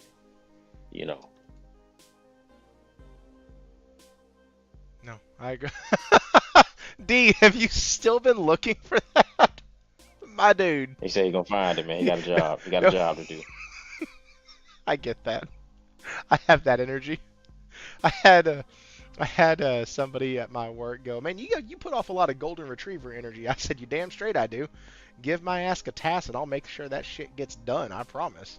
And it gets done to the fullest too. Hey, yeah, right on, man. Hell yeah. Like, it's why they don't fire me. because I know how to do a good job. Yep. And so, okay, so next topic here. And we are actually doing pretty good on time tonight. Next topic. Should critics get rankings? Now, at the beginning of the show, I put out a poll, and we have had 13 votes on that. Should critics be ranked? Is all I put on there. Yes or no question. I would hire you with that attitude. Exactly. Should critics be ranked? This is all surrounding a tweet that has recently been deleted, which Mm, I think is funny. Like, hilarious. bro, just leave that shit. It was funny. Here's what it Exactly, bro. says. Come on with it, bro. There's plenty of games I genuinely don't like playing, and there are many I know are made for the wrong reasons. 100%. However, it's incredibly rare for one to be made without there being someone behind it that truly cared about what they were making. Putting a part of themselves in. Hang on. Oh, is this the. Wait a second. Made for the wrong reasons. Putting this about what they're putting in and putting themselves into part of it. Oh, crap. I think this is the retraction. This is the I'm sorry one. I guess Oh no. they don't show the. Oh, here it is. In the now deleted tweet, Vinky said, "Sometimes I think it'd be a good idea for critics to be scored Metacritic style based on how others evaluate their criticism." Yup. Okay, so let's put a pause on the fact that this would turn into one big circle jerk, because what it looks like is you have uh, people evaluate the. So you have people criticize the critics Metacritic style, where they get scored based off of how well they did a critique. But then somebody could easily come around and go, yeah, well, who's going to criticize the guys criticizing them? So then you get into like this little circle jerk that happens where people use that logic and Hmm. reasoning to say this is a terrible idea. I think if done properly, this is funny as hell, and I think might actually work. Like, Yeah, I agree. We need that. We need somebody need to create that. like, or maybe not even criticism, but I got questions that I think every critic should have to answer. If you are playing a Souls game, if you're doing Elden Ring Night Rain, or let's just do regular Elden Ring. If you're doing Elden Ring, I want to know, have you played a Souls game before? What game did you play? Did you beat it? Do you like the genre? I'll never forget. I think it was IG. I guess I will forget because I think it was IGN that allowed somebody to review a JRPG who was not a JRPG like player. And Hmm. I think I remember this. I think we talked about this several years ago. And it was like, why in the hell are you going to let somebody who doesn't really fuck with JRPGs play a JRPG and then give it a rating? Like, it doesn't make sense. So in that instance, I got questions. I don't think you need to Yep. maybe like be evaluated every single time, but you should at least have to answer a few baseline questions. Hey, if you want to review Final Fantasy 17, have you played Final Fantasy? No. Okay. Do you know anything about the series? Not really. It's made by Square Enix. Cool. What type of games do you like? Ah, I'm a shooter fan. Huh. Okay. And your review's going to reflect that? Oh, hell nah. Hell nah. I'm just going to say I hate that it's a bad JRPG and they did a terrible job and they like, huh? Like, Hmm. at least approach it from the sense of, all right, guys, listen. This is my first time with a Final Fantasy game. Never played one before. Here's my thoughts. Because then the reader gets to filter and go, okay, hey, wait a second. This is their first time. I'm not going to throw them in the water. We're going to see what they say. So there should be at least some Yeah. sort of caveat given, especially if you're on a Metacritic site or like an Open Critic. There needs to be something. Like Steam even has something built in where, hey, you have to play the game to review the game. Yeah. Like, cool. But Henry, what do you think, man? You said you agree with this. How Yeah. I absolutely agree with it. let's put on our thinking hats real quick. How do you think that this could work? Well, I think because initially, well, this is kind of a sidestep about just reviews in general, and I because they have an issue in there where obviously we got people who don't really play the game or take it seriously, leaving reviews, and I think that they could have created like a some kind of, especially right now, like an AI algorithm or something that will go in and check to see like what trophies you got, how much time you put in, and if you haven't put in X amount of time or hit X amount of trophies, it would just automatically kick your review out, and that would be it. I think with the as far as the review is concerned, because the way when I look at a review, I go by the platform. Like say for example, Noisy Pixel, right? Noisy Pixel primarily would do like graphic novel, JRPG style games, so I will only trust what they got to say about JR. Like if they review a shooter, I'm not I'm not going to that review because I don't go to them for that because that's not really their wheelhouse. So up until this point, it's been up to us, the consumer, to kind of compartmentalize what review platform is best suited to review what style of game. Hmm. And I think it would it would kind of sort of just be on the platform, I think, to like say IGN. IGN would be the platform you go to for open world games. Game Informer, for example, or VGC would be the platform you go to for shooters or something like that. Because as funny as it would be, and as much as I would like to critique the critiquers, like you said, it'll just be a circle jerk type. It will go bad real fast. Wouldn't it? It will go bad super fast, and it'll just be for the memes pretty much. Because Mm.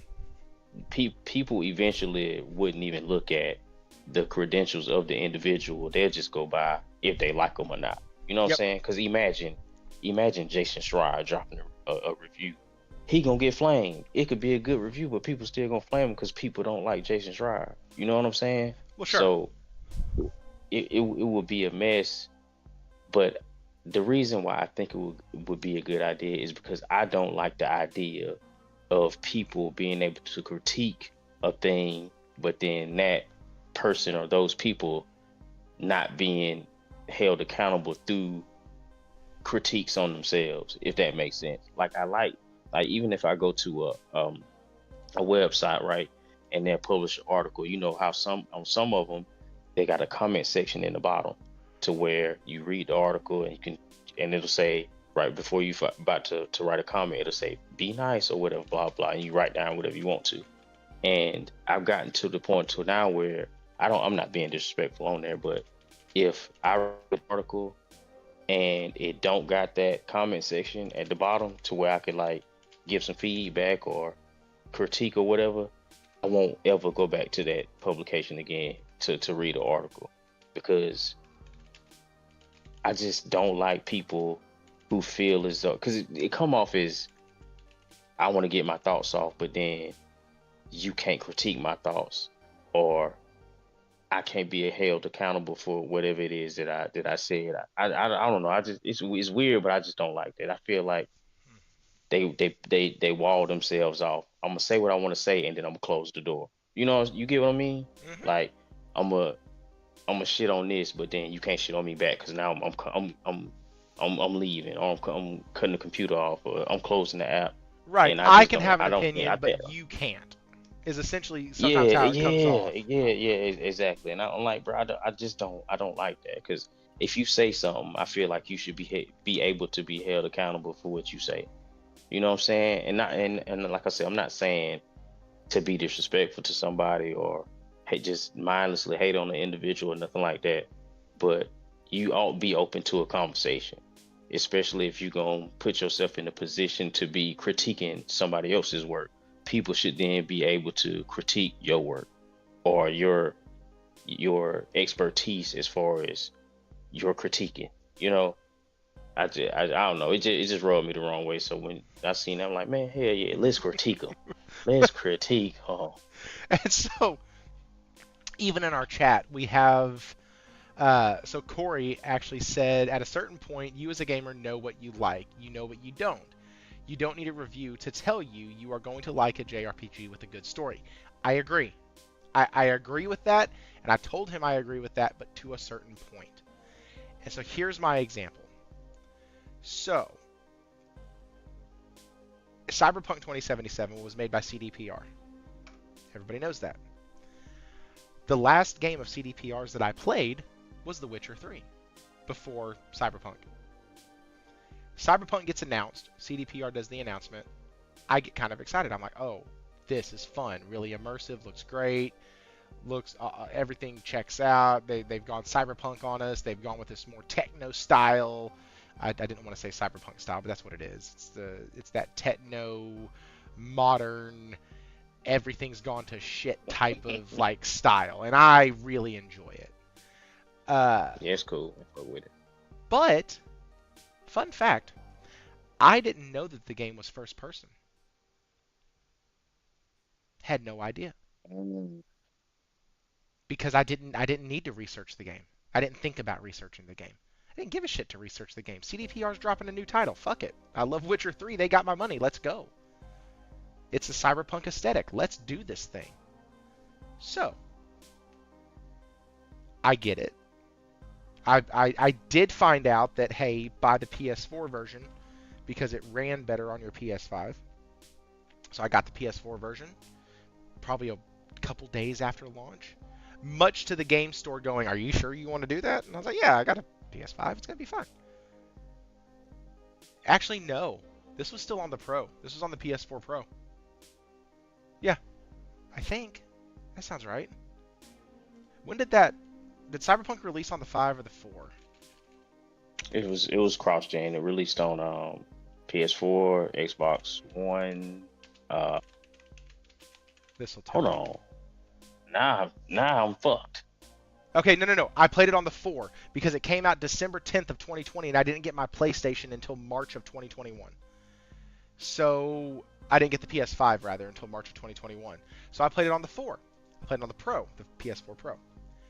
So now I get it. I load in. I build my character, go in, and I'm like, what in the shit is this? How do First person, baby. When's it gonna hop out of first person? So, fun fact, if I would have gone and checked out a couple reviews from folks like ACG, I'd found that out.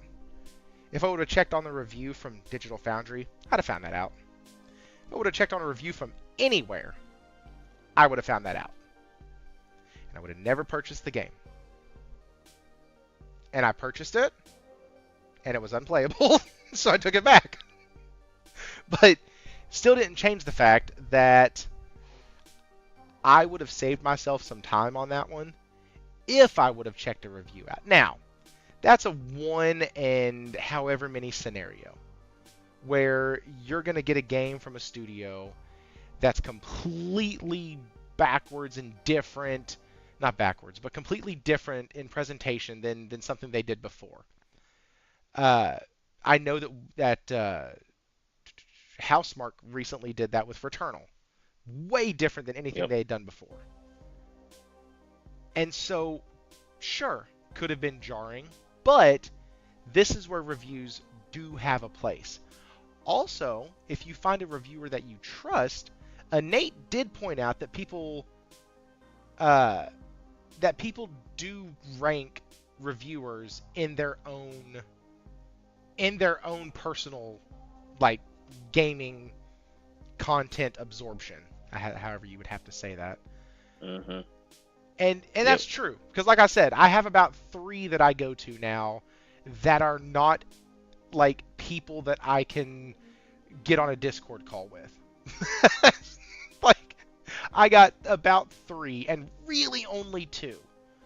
I check out Matty Plays for his retro reviews, mainly because I like the way he does his retro reviews. And then I listen to Jake Baldino when he has something to review. Because him and I like a lot of the same type of shit. So I'm like, cool. From CRPG to ARPG. Yeah? Oh, yeah. Alcat is doing the same with The Expanse. There you go. That's another one. And so you have there's reviewers don't play games the normal way people play games.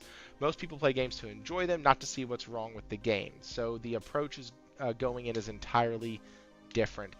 That is very true. And funny enough, when I do a review, I try to be extremely positive with the things that I bring up, if at all possible, because I feel like reviewers lean into the negative a lot because they can put the headline out on their channel and say, "Hey, this game's bad!" exclamation point, and you click on it because you're like, "Oh shit, Game X that just came out's bad."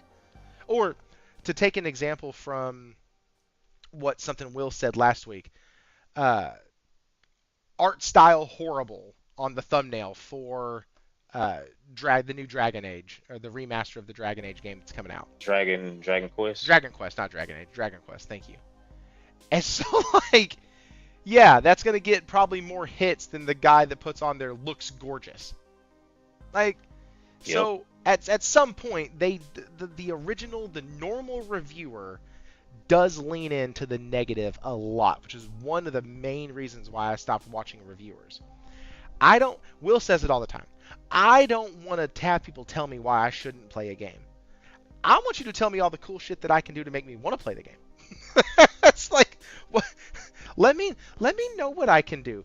Don't tell me about the boss that's a big ass cube that has you trapped in a maze that's going to kick your ass 45 times in Remnant 2 before you finally figure out that there's little holes underneath the damn thing where when it rolls over you, you could hide under it and you'll be okay.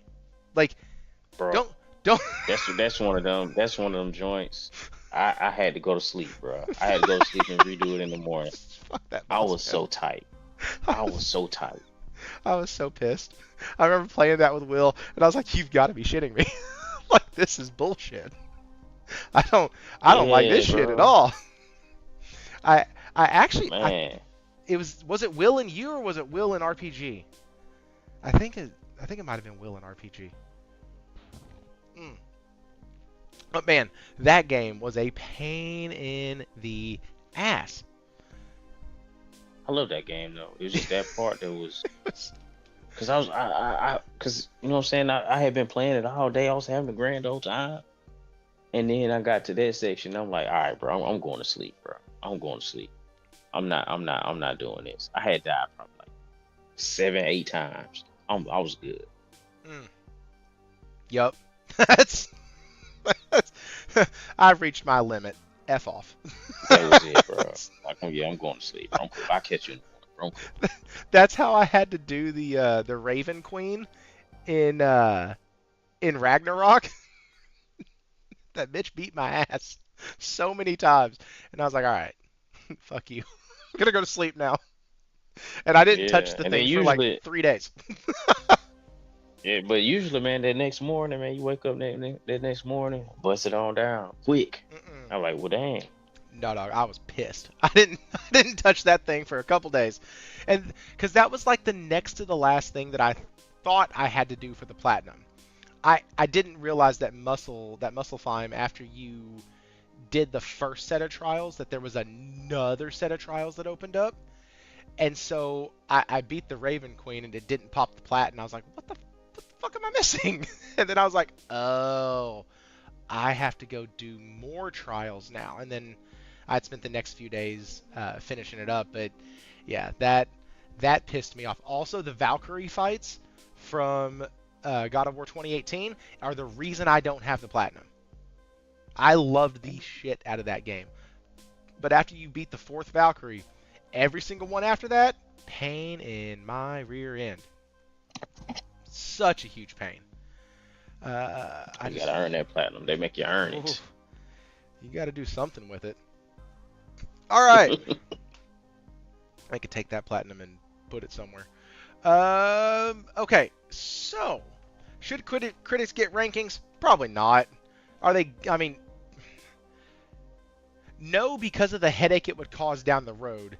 Yes, because I like the idea of them not getting complete immunity from being able to just say whatever the hell wild shit they want to say about a title. Like, that's... Yeah. But understandably speaking, in execution, listen, that would be a nightmare from hell. The final Valkyrie in 2018 sucked. Dude, all the Valkyries. Because once you find out that each one is building on to the previous one. So it's the previous fight that you just did, but with another special ability added to it. F that. I was done. I was absolutely done. There was not a difficulty setting that would have made those fights stomachable. Stomachable? Sure, we'll go with it. Like, it's just... oh, my gosh. It hurt. All right. So, we got a little bit of time. We could, technically, it's 10 minutes past. So we could just call it a night. Or, we could talk about a soundbite. I'm going to vote we talk about a soundbite. A soundbite it up? Because this is interesting. We have... Now, whatever you feel about this account right here, Jamie's act, whatever you feel about it, don't care. I'm here for the clip, okay? I am here for this thing right here. Because this is, as far as I've understood, from the actual report. So, here we go. 10% in constant currency. Xbox content and gaming. And in gaming, revenue decreased 9% and 10% in constant currency. Xbox content and services revenue decreased 5% and 6% in constant currency and was below expectations driven by first-party content with impact across the platform. Operating expenses increased 6% and 5% in constant currency, driven by the impairment charges in our gaming business noted earlier, as well as R&D investments in compute capacity. Okay, so real quick, I just want to point out that I had made mention earlier in the Discord that if you cut operating cost and your incoming revenue is lower as well, then sometimes those will offset each other. So like if you cut operating costs by 20% and you get a 10% lower ROI, then hey, you're still a positive 10% gain. What whoever this lady is talking just said, there you go, Amy Hood, thank you. I couldn't think of her freaking name. If you listen to what she just said, she said everything is going down and operating costs have risen 6%. That's a problem. That's heads. The way you make that number go down is by getting rid of people. There is a bloody Valentine coming one more again. Probably here in a couple weeks. It's going. I'm going down. So let's continue. We only made it 24 seconds in. Capacity and AI talent. Now, moving to our Q3 outlook, which unless specifically noted otherwise, is on a US dollar basis. In Xbox content and services, we expect revenue to decline in the mid-single digits. We expect a decline Against a prior year comparable that benefited from strong content performance, partially offset by growth in Xbox Game Pass and hardware. The way she said growth right there, and I'm not going to lie, it sounded more like a wish or a command than it sounded like what's actually going to happen. She said, we want growth? Like, who are you talking to, Amy? Who was that for? Because you put the emphasis on the right syllable right there. So let's... Now, once again, I have not read any of this. I don't know what the hell that says. I know for fact that this is irrefutable.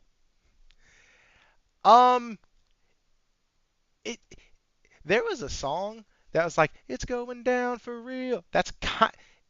It's bad. It's real bad. It's not good. They project it to get worse. This is bad.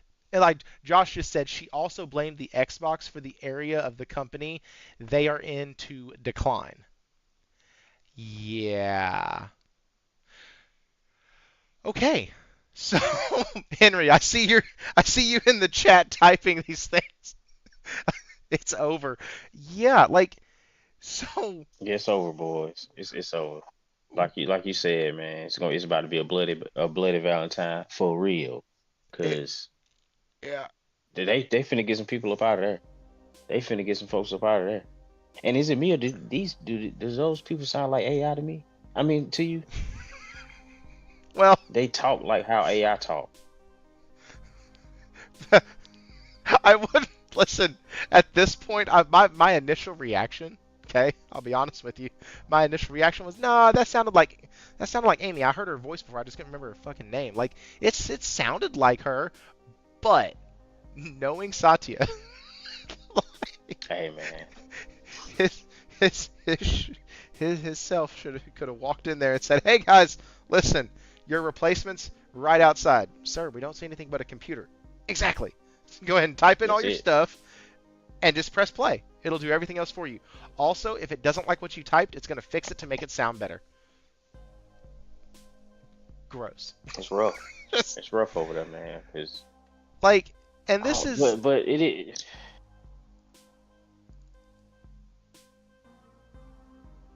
Go ahead. It's just I don't know, man. It's I don't know what's going on over there. I don't think they know what's going on over there. They think they just want to downsize as quick as possible, get the people up out of there, place them in new places, and just rock out with software. You know what I mean? And I think no, I don't think it's over, bro. It's over. Ain't nothing else to be said about it. You know, they don't even sound excited about nothing they saying. They sound monotone. They sound lifeless. And her hero says she got a good voice. True, but you know what I'm saying? She don't sound. It sound rough. It sound rough over there. It sound depressing. That's how it sound over there. It sound like unsweet tea and cheese sandwiches over there. Ooh, not the good cheese, the sliced cheese. And cold bread and cold cheese in a Ziploc bag. That's how it sound over there. Hey D, have a good night, man. Appreciate you stopping by, dude. Like, cold cheese. Can't even. No. I got you one better. This is how you know I grew up poor as shit. Okay, listen. Take a piece of bread. Take a piece of American cheese, the shit that's like slapped out, pressed out, not real cheese, more closer to plastic in its chemistry. Yeah, take that shit. Open it out of the wrapper. You don't need any extra plastic on there. You already got the cheese. Put it on there. Put it in the microwave. Heat that joker up for about 15 seconds. Pull it out. Fold it in half. Boom. You got a cheese sandwich. And it's warm. You're welcome. Yeah, bro. Hey, listen. Yeah, yeah, bro. Listen. That's different. That's different right there. My dad used to call them wish That's sandwiches because you different. wish there was a piece of meat inside there. That's what he used to call them. Goodness gracious. It's like a hood cheese taco right Yeah, there. well, then- Listen, so fun fact, you could take a hot dog after you did that and like got the cheese all melty, take a hot dog, put it on a paper towel, put it in the microwave for 15-20 seconds, pull it out, put it on there, and then you did literally have a cheesy hot dog. It was great. It was great. I would never do that again. Don't do that, guys. It's not great. It's not. Yeah, bro. It's not. Yeah. Those are tough times right there. Tough times. It tastes like depression and phone bills in your name. Don't do it. Phone business, your name's crazy. Listen, there was not a lot of things separating me from the people who I lived next to, except maybe my skin color. That was about it. We was all. Hey man, yeah, that sound rough. We had you know what I'm saying? Cause. Go ahead. No, you go ahead. No, you good. Go ahead. Okay, so we had my neighbor across the road had the N64.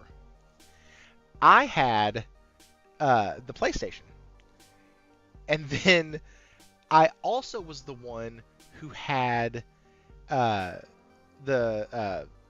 like music. Like I had the portable CD player. I had the tape player, right? I had the portable players. Now, what people didn't know is that they was from like Walgreens when you could go in and just grab them off the thing for like $5 and that was it. Or they were from the dollar store or whatnot back when it was actually a dollar store. So they wasn't good. They didn't have the anti-skip or nothing. But I was the one that had the CD player. Well, if my buddy had speakers, he could bring his speakers. Dude, we mix and match throughout that entire trailer hood. Like it was just, it was mix and match. The trailer hood, bro. That's where we live, dude. That's where, man. Once we moved off base, yeah. don't ever leave the military.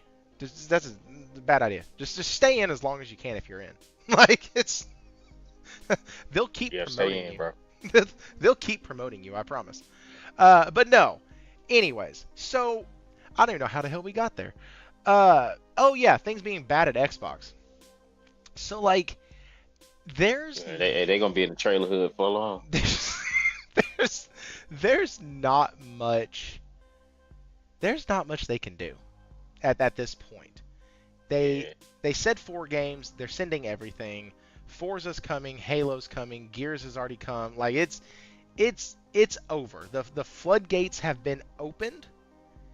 And so honestly, approaching this in less of a puffing my chest out way, because I just did that a few minutes ago, it makes a lot of sense for their hardware and their services to be down. I'd want to see what the trajectory of just gaming by itself is doing. Like, I'd want to see what software is doing, I guess, is where I'm going with that.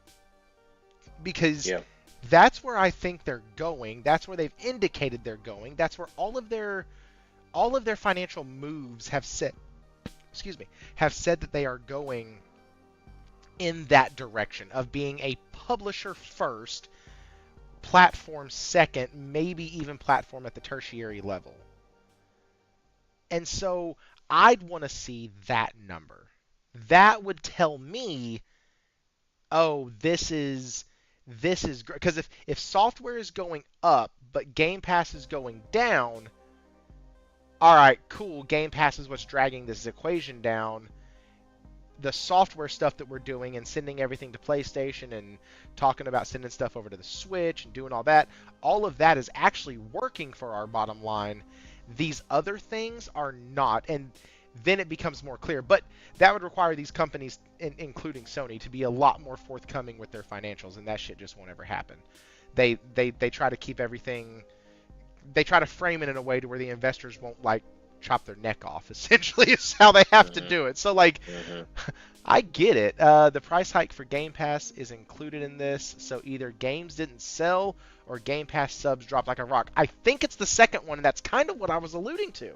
Like, I really do think that more people left Game Pass than what they're letting on. yes. Like, I just do. Like for me, I just lowered my PS Plus subscription. I lowered it back down to Essential, and I don't know if I'm keeping it for another month, so I might just get rid of it altogether come February. I'm in a single player mode. What the hell do I need multiplayer for? Like, and if I want it, I can pay $10 to hop right back on. These games come and go so fast anyways, it don't matter. Like, Battlefield 6, I played it for a month and a half, and I still have it downloaded, but I ain't touched it since. Why? Because I've been playing Tales of Arise, or, not Tales, I've been playing Trails, the Trails game. I've been playing, the game that I beat, the very beginning of the year. Lego Horizon. I've been playing Horizon Forbidden West. I've been playing Need for Speed Unbound. I've been playing Epic Mickey. I've been doing, like, I don't need to go back to these other things. There's other stuff that I'm playing. So why pay for a service that I don't use? And the month of February damn sure ain't good enough for me to keep my subscription. Like, Nah, man, I got some certified hitters on there, man. They do, but I have them already. Like, I was just talking shit. Oh, I mean, it's not a bad list, but yeah. So like Ace Combat 7's coming out. If you're one of the 20 people that has not played or bought Ace Combat 7 when it was either dirt cheap or in a bargain bin somewhere, cool. You're getting a great game. No lie, the game is amazing. But I already got it. Who cares? I don't want to play Undisputed either. Don't care. So like, and Epic Mickey was PS Plus. Same with I know. Yeah, that's what I'm talking about. I'm talking about Plus. But like, if I get rid of it in February, I'm not missing anything. And you have to think that in this economy, you raise the price of Game Pass to an absurd level for your console gamer. You've taken away their exclusivity. They no longer feel like special console princesses. They feel like, third world jokes. This is what it boils down to. Mm-hmm. Like, we're not special anymore. We have become the side chick, and you left us for Sony. Cool. I am speculating because I have not talked to an Xbox gamer about that, but there has to be some sort of that feeling amongst people in the community. Has to be. There's no way there's not. Go ahead.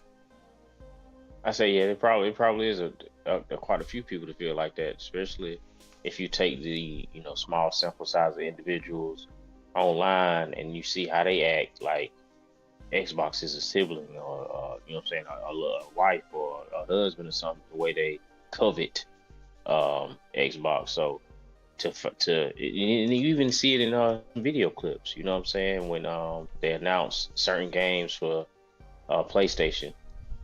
These people heartbroken, so I wouldn't be surprised if, like, even out of spite, they're like, oh, well, since you gonna give all games away, I'm gonna unsubscribe from Game Pass and I'm gonna go buy a PlayStation and I'm just buy the game there. You know what I mean? Like, I might as well just go to PlayStation, or I might as well just unsubscribe from Game Pass or whatever, just out of spite. I can see that. I can see that happen. Because listen, I don't care what gaming community is, or where your gaming community is, rather. There are a bunch, and I probably am one, a bunch of petty bastards in those. Mm-hmm. I can be super petty.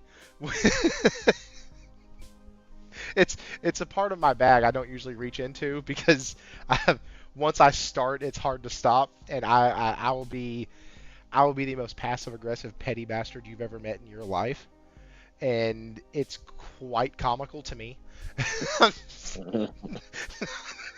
My wife would say it's super annoying and she hates it, but like the level of petty that I can get down to is pretty impressive, if I do say so myself. And so it's a skill set. It's a skill set. It's a Liam Neeson level skill set. So I have to watch myself sometimes because I'm like, you know what? That doesn't require that anymore. It's so. Fun fact behind the curtain. Back in, during all the 19 stuff, all the C19 crap, I got really heavy into like political stuff. Really heavy into it. And it was the funniest thing in the world to be super petty to folks who couldn't make a conclusive argument because you just end up fucking with them. And you have them chasing their own tail in the conversation. It's quite funny. But like, that's neither here nor there. But that time is when my wife looked at me. She goes, you realize that you like take that way too far sometimes. I was like, you know what? Hey man, it's funny.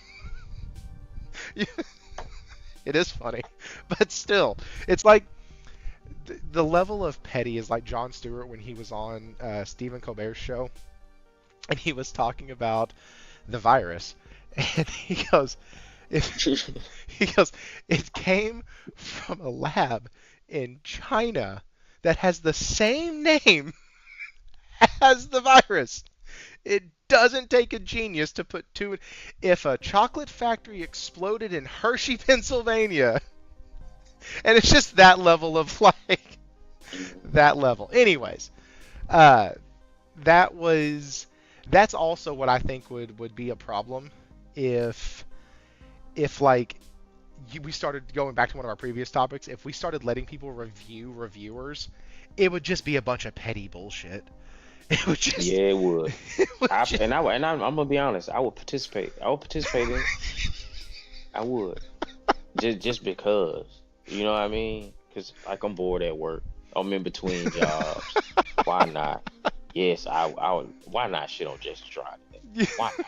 You know what I'm saying? I might let's do it. Your ass said because I'm bored at work. Yeah, bro. Like, yeah, let's gang up on him. No other reason. I'm bored, dude. That's what I think. That's what I think X is. I'm bored at work. I have nothing else to do, and so I'm gonna get on here and spit some nonsense.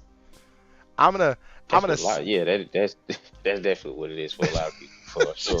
Cause sometimes, like, bro, we'll be like, say for example, before we head out for the day, we go to the gas station and get gas. I'll just be sitting in my truck and I might see something, and I'll be going back and forth with nobody for no good reason.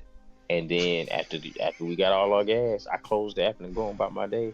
And then next thing I know, I open the app back up. They don't reply back like 5, 6, 7, 8 times even after I stop. You know what I'm saying? They just like, bro, I was just here because I was bored, buddy. I don't even care. What's the there was something that was said in the Discord I think a couple days ago, like, bro, it ain't that serious. Like, it's just, I was here for a hot second. You thought I was an expert. I was trying to have a conversation. I'm sorry. Or not even a conversation. I was trying to give you a brief little insight into what my thought was on your public post that you made. Yeah, bro, I don't take none of it serious, bro. So I'll say something out the way and close the app and go about my day. I should. Like, it'd be cool. It'd be cool and funny in the moment. And for as long as I'm sitting there, I'm engaging. But then, like, as soon as I got real life stuff to do, man, I don't give a fuck. I like the way you said that. As soon as I got real life shit to worry about, nah, that's nothing. Yeah, bro, I'm cool. Bro. I was just here to pass the time, big dog. Man, there's been a few comments on videos over the past several years. It's been like a negative comment or, hey, this should have happened or whatnot. And I feel so bad because sometimes I miss them and I don't like reply. And there was one from like one of my old Chaos Warhammer 40K. I'm sorry, Warhammer Chaos Bane videos. I screwed it up again. And I cannot tell you the amount of folks who like reached out. I probably could if I went back and counted the comments, but there were I think a half a dozen to a dozen people who commented on that video that were like, Chaos Bane isn't 40K. Man, you do realize at the very beginning of the video I said I had no relation to the IP, never touched the IP, and know nothing about the IP. I have heard of Warhammer 40K because the place that sells Magic cards and my D&D stuff also sells Warhammer 40K. I knew nothing else. I now know that those are totally different worlds. Cool. But like, I thought they was the same shit. They are not. Chaos Bane is essentially like Dungeons and Dragons Might and Magic style apparently, and 40K is more high-tech sci-fi. And so as far as I've understood, two different entities, two different worlds, two different sets of rules almost. And so I had no idea. I was playing a top-down isometric Diablo-like game. And like that was what I did. And that's what I reviewed it based off of. And I can't tell you the amount of people who completely skipped past the first 4 minutes of the video where I had said, hey guys, I have no idea about the lore here. I think it's this. Because they came for me. And they came for me quickly. So, like, and to be fair, I knew that there were going to be Warhammer folks that came for me. But I thought it was going to be because I didn't give the game like a 9 or a 10. No. It was because I didn't understand the lore. Okay. Oh, man, they're serious about that lore. They're serious about it, man. Josh Ayers just said, okay, people are pedantic. Yes. Yes, they are. Game reviewers, especially from major outlets, need to post their gaming profiles to see how long they spent playing a game before they wrote a review for it. Mr. Grimm, thanks for joining us, man. I fully agree with that. That was actually something we kind of brought up a little bit earlier. That could be like a happy, well, I won't say happy medium because they'll make all kind of excuses why they can't do it. But I feel like they should have like 2 different PSNs or gamer tag IDs or whatever. You know, they have their own personal one, and then they have their quote unquote business one where they play and review the game on, so you can go and see the trophies and achievements on that one. and then they also wouldn't have to worry about getting doxxed and all this other stuff that people throw out as to why they don't want to share their PSN. So that could be a kind of medium situation, but then, I mean, I'll do you even one better. If you get and I don't think they could do this legally, but they should be allowed to. If you get a review code, I want you to post what their criteria are for you. Yep, that's cool. Yep. That's it. Yep. I don't want you to spoil anything early, nothing like that. But at the very beginning of your review, I want you to give a 3-thing highlight, just 3 bullet points. Don't even expound on it.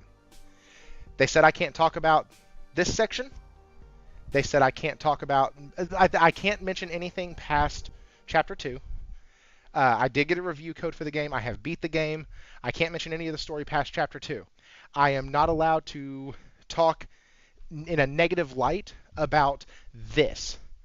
I can't, write it. Tell us. Just don't just show us. Just let us know. Yeah, man. Hey, our folks want some transparency. That's it. That's all folks want.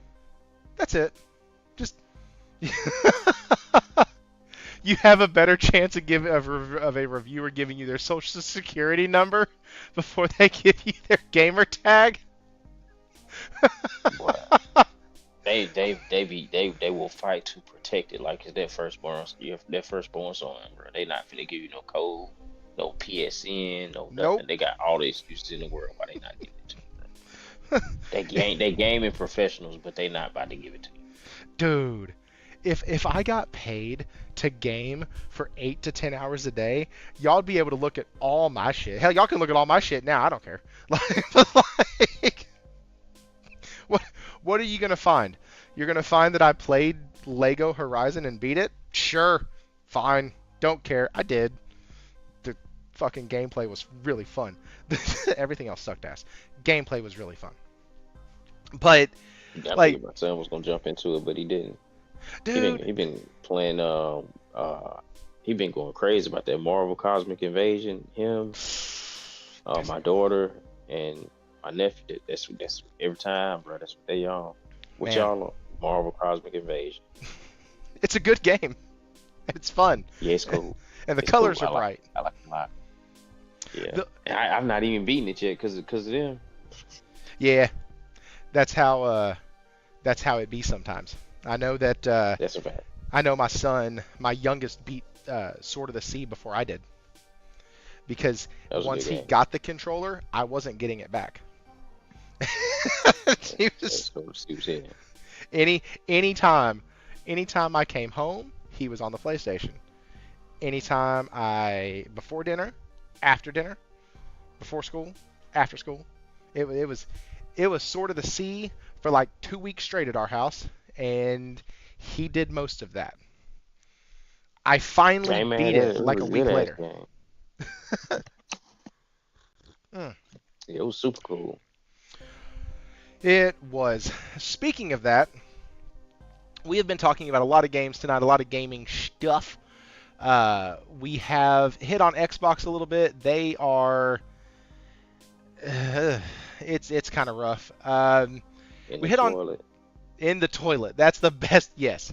In the toilet. They need to go ahead and just flush the rest of the console division down the toilet. Focus on being a publisher fully.